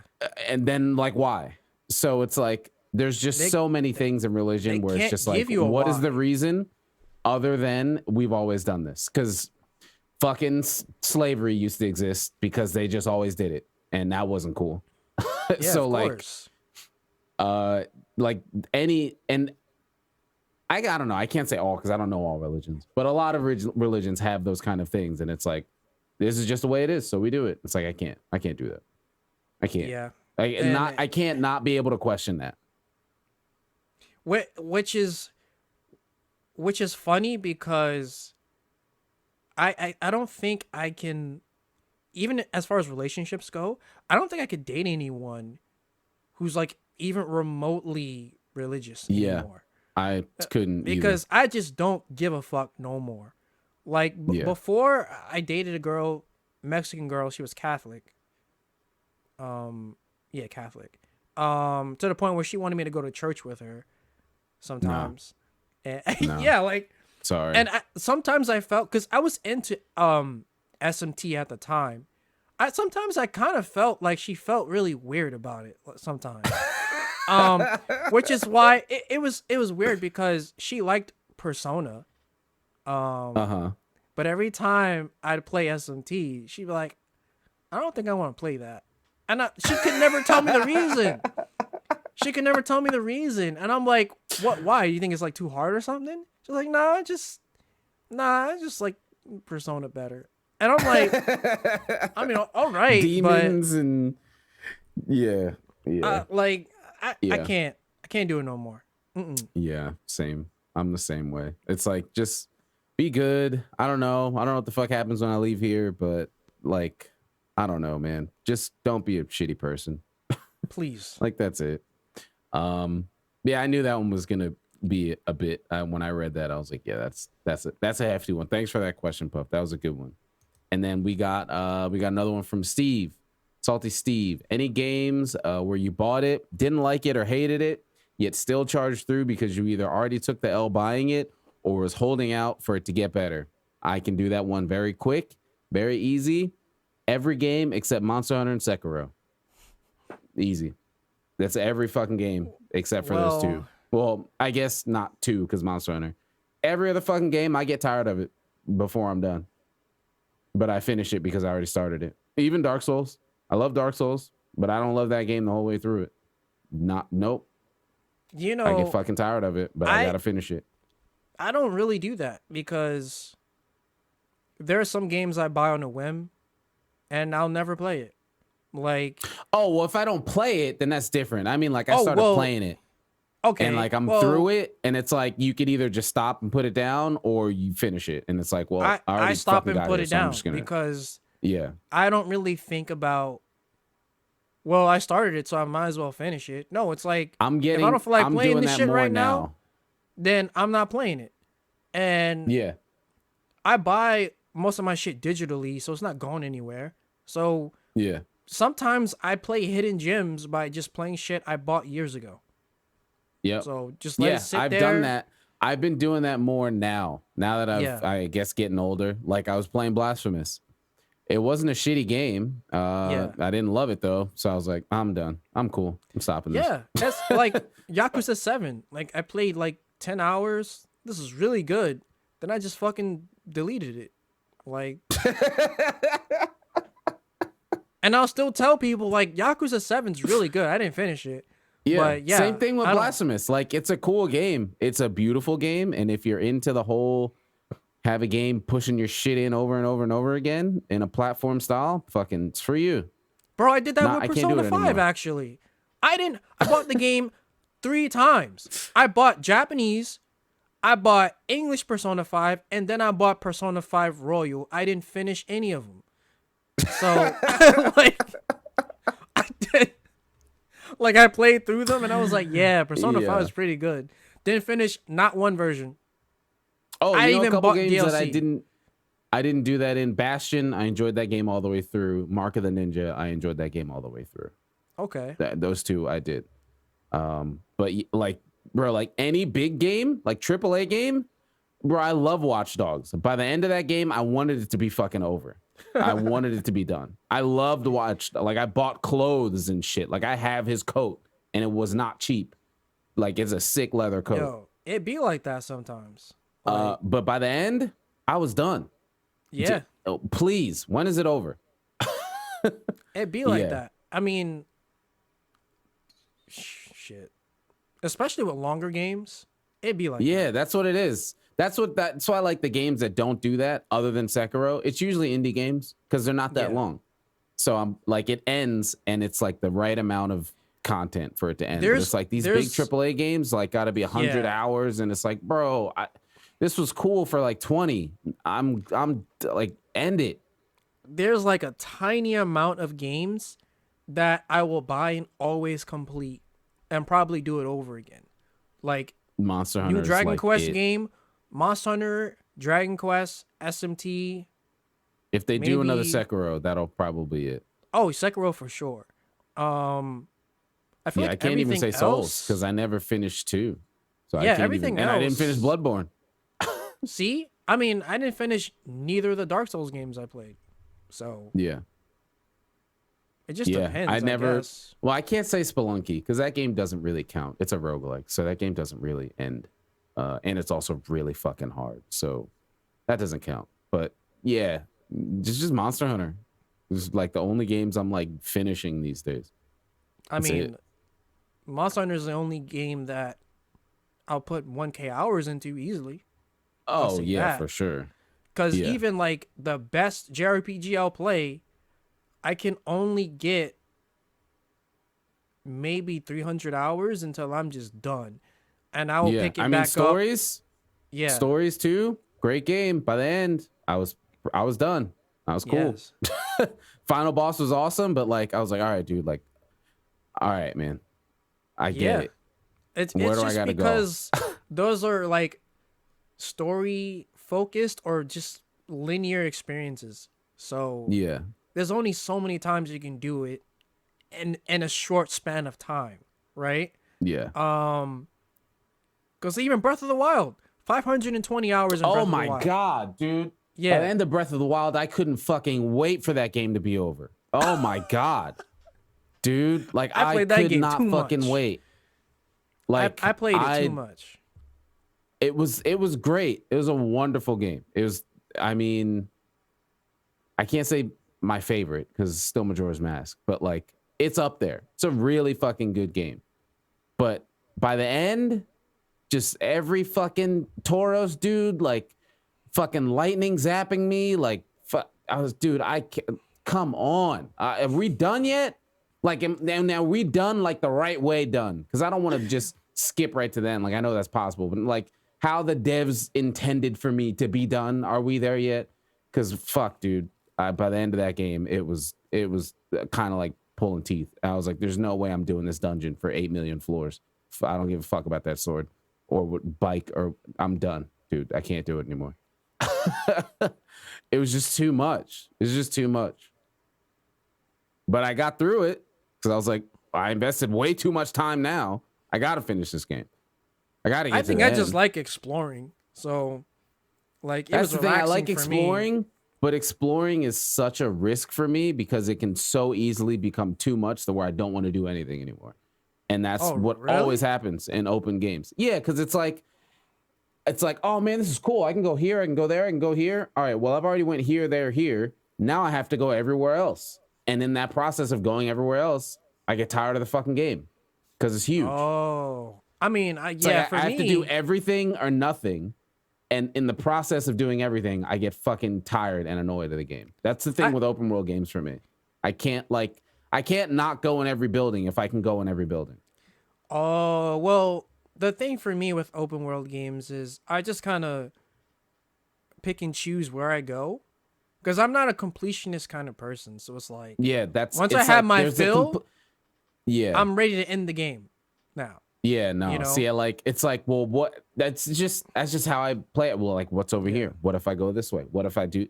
Like, that's why I guess I probably like Metroidvanias because they're meant for you to go in all these places, and like the game's designed around that. Open world games are not necessarily designed for you in a reasonable amount of time to go everywhere. Like they're not made like that. I You mean, just go some places and you experience some shit, and like that's the game. But I want to go everywhere, and then by the time I go everywhere, I'm fucking exhausted. Nah, I mean, when I played Cyberpunk, when I got to the point of no return, like the last mission, I just did everything on a map because it was fun. Yeah. And then when I was finished doing that, I was like, oh, okay, I'll end the game now. Crazy. Madness. And then I did another playthrough. Yeah, no, you're crazy. I don't know what's going on. You gotta cut that out. Delete that. Oh, it's coming to next gen, so you can play it on your Xbox Series S. Well, no, well now recently when I play Cyberpunk, I can't play for more than 10 minutes now. Because I played it so much and not much has changed. What is there to do? Yeah, so now it's just like, man, fuck this game now. Yeah. Yeah. All right. I just saw a thing. Animal Crossing Nude Horizons glitch has villagers go naked. Oh no. No. We can maybe next time we'll talk about that. Oh no. But yeah, I think that is going to wrap up the pod. We had a fat pod, but MamaSliz came through, man. I hope you folks enjoyed talking to MamaSliz or listening to MamaSliz talk. That was a lot of fun. Awesome. Now I know I can call people. We can have them in on the pod. That was something I've been wanting to figure out for a while. So now I could do it, and that's awesome. So yeah, I think that'll wrap it up. Again, you folks do the thing, the like, comment, subscribe, all that cool stuff. Leave your questions, and we will see y'all next time. Have a good one, y'all. Bye.